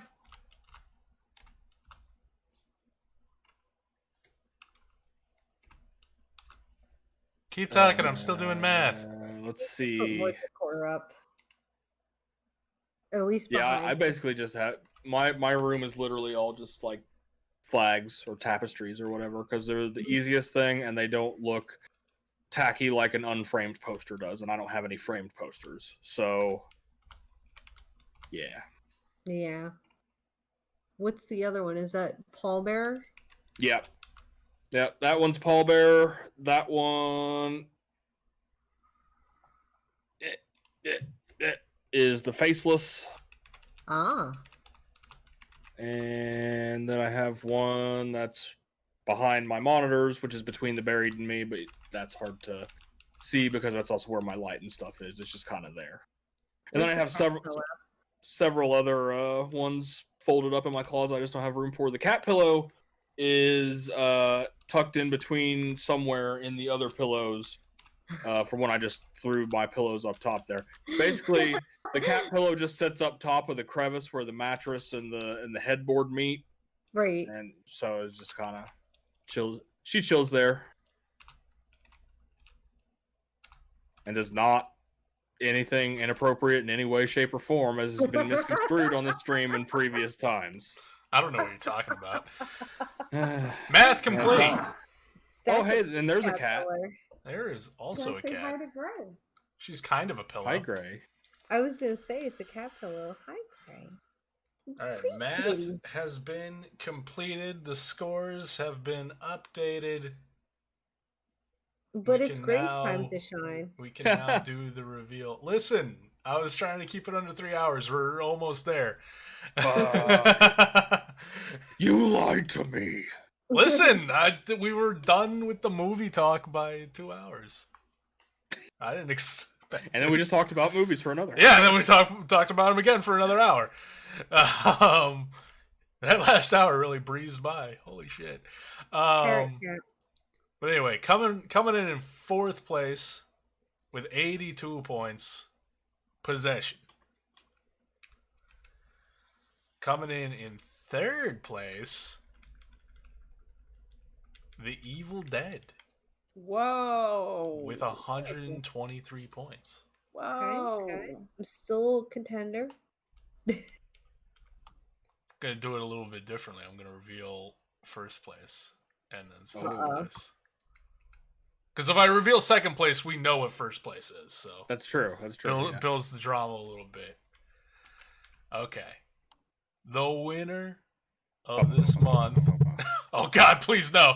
The winner of the month, and therefore the best 80s horror movie based on the small sampling size we took and completely arbitrary categories and point system, is Slaughter High. Are you fucking kidding me? With 172 points. No, that's it. I quit. I can't be the fucking idiot that never watches movies can't keep winning. You are Kettle. You are no longer allowed to refer to yourself as not really a horror guy. Yeah. With 3 consecutive victories in a row. Holy fucking shit! That's ridiculous. From Beyond rolled into second place with 157 points. Yeah, and that was with me like gargling From Beyond's balls in my spreadsheet. Yeah, yeah. I was like, holy shit! Like, because with the 3 points tallied, like me, Neff, and Fish's points tallied, I was like, From Beyond, like, is not. Not really looking well, really, like all 3 of the other movies, I was like, Kettle's gonna have to pull some magic if any of them are even gonna have a shot. So that's when I saw the so many From Beyond picks, I was like, oh shit, it might have a shot, but alas, no. Again, you can't ignore the fact that it came in even before our judgments were levied with 39 Well, yeah, points. that was kind of, I was about to say, it's kind of bullshit, like, just because it had so much drugs and sex and all that. You want me to upgrade the criteria, like have static points be separate and add up? No. Scores? Look, I'm gonna take my victory. We can't change the rules now. Wait. Hold on now. Hold on. Jesus Christ, though, I I threw that out as a dumb bullshit pick. Sometimes dumb bullshit is the one that wins the day. Well, I mean, to be fair, I gave Slaughter High more points than the static points. I gave Slaughter High 42 points. Because I really enjoyed it. But yeah, this is why I was kind of like, I wasn't trying to spoil anything, but I was trying to give you that nudge when you're like, I'll just pass off my choice. I'm like, no, you're gonna want, and you're like, no, there's no chance my movie's gonna win. I'm like, come with something. I just wasn't thinking about static points. I was just like, come with something. Come prepared. Mm-hmm. So, Kettle, what we watching in July? Next month is slashers. No, and I choose Slaughter High again. Y'all loved it last time. No, we loved it. Yeah. Although it was Fish's most entertaining pick, so she also enjoyed it. I did enjoy it, yeah. But yeah, so the idea I was brainstorming a little bit for a category for next month, and we'll have to see if this applies to everybody. Right. But I was thinking one that kind of fucked you up as a kid. Like if you saw it when you were younger and you were like, "Oh Jesus." That is, I'm in favor of that because that is incredibly interesting.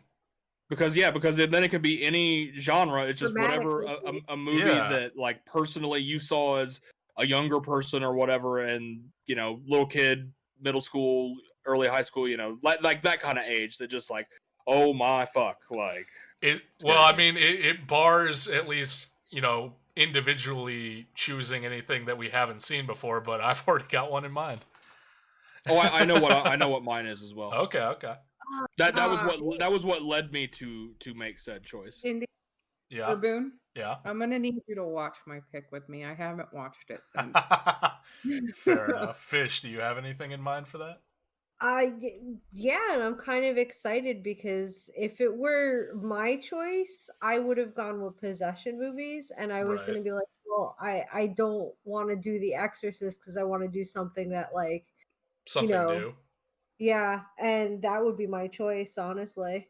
So your choice for this. Okay, so if we've all got stuff in mind, we can just reveal it now for a proper tease. So yeah, my pick, and y'all motherfuckers gonna laugh. Troll 2.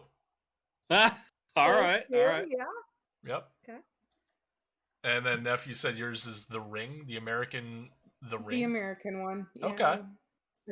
I can't watch it by myself. I have not looked at that movie. I have not watched that movie since I was 11. I haven't seen it in a long time. It's gonna be an interesting rewatch. I'm gonna need adult supervision because I will not watch it on my own. I refuse. Fair enough. And you can't. Please don't tease me about it either. Afterwards. No. Okay.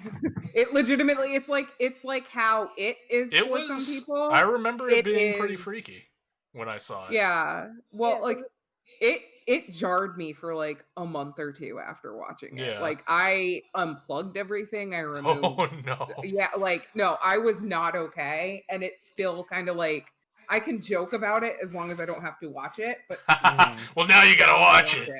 Blame Kettle. Yeah. Damn it, Kettle. Well, I'm sure there's more than one movie that may have fucked with you. But... Nope. Yeah. Okay. That was it because I didn't watch movies a whole lot growing up. Okay. So that was my very first horror movie and my very last one until I met Boone.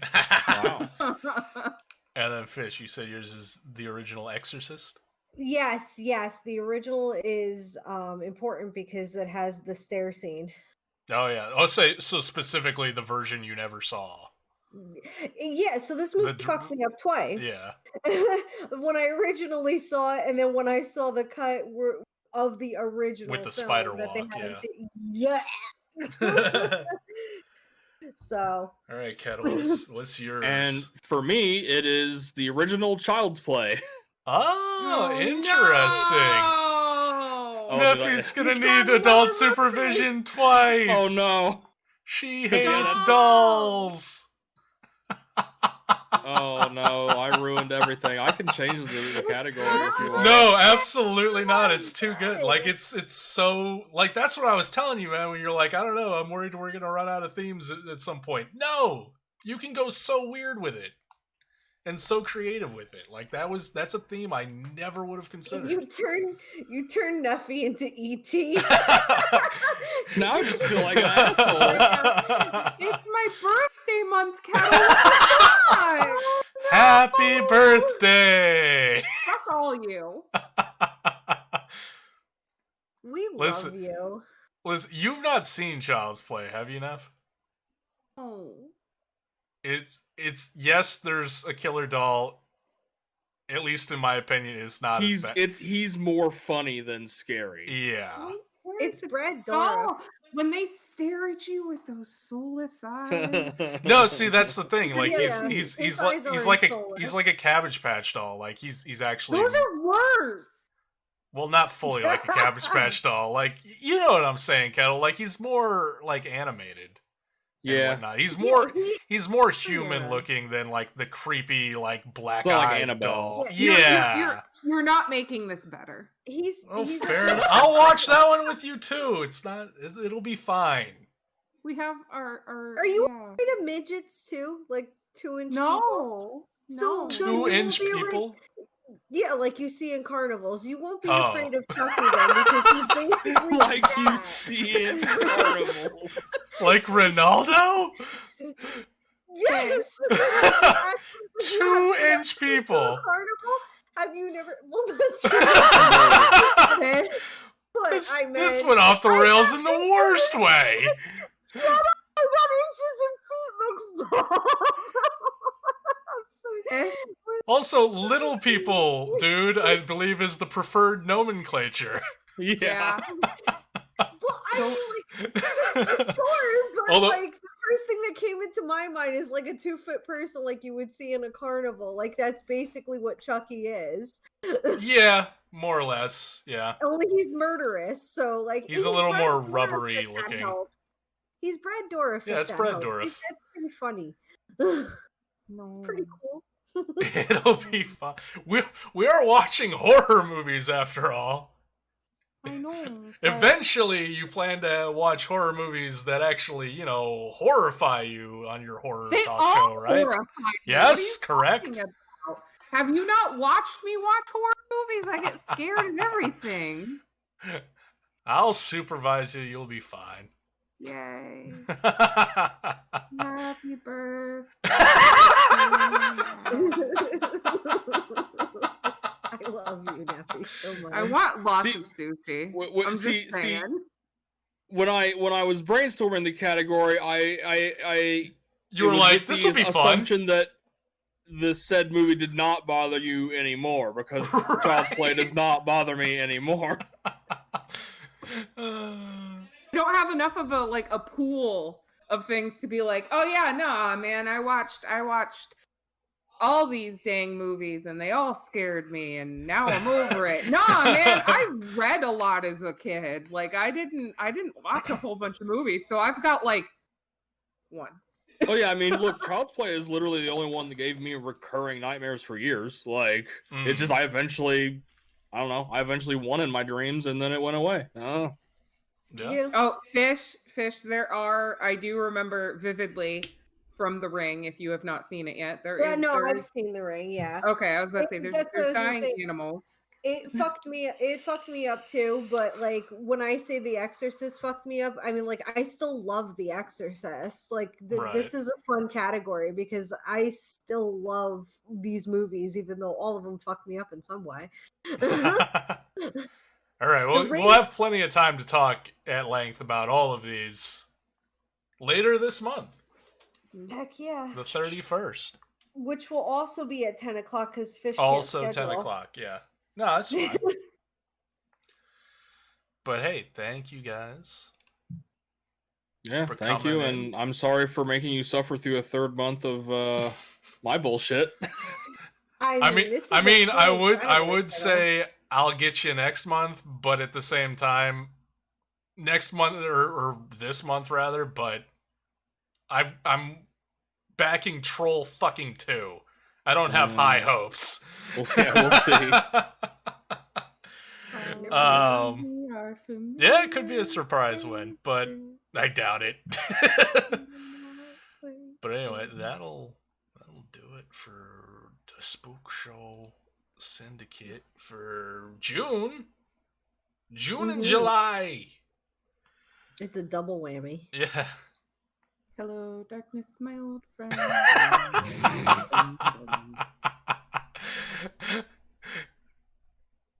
We're just gonna have 31st Neff's just gonna be in a straitjacket, rocking back and forth. It's okay. Mumbling. She's gonna be like Jeffrey Combs at the start of From Beyond. It's okay. She's gonna get sushi this weekend. She'll be all right. Yeah. That's not the surprise I was talking about, by the way, Neffy. But that is. Don't look so disappointed that sushi wasn't the surprise. My God. All right, I'm gonna. Surprise.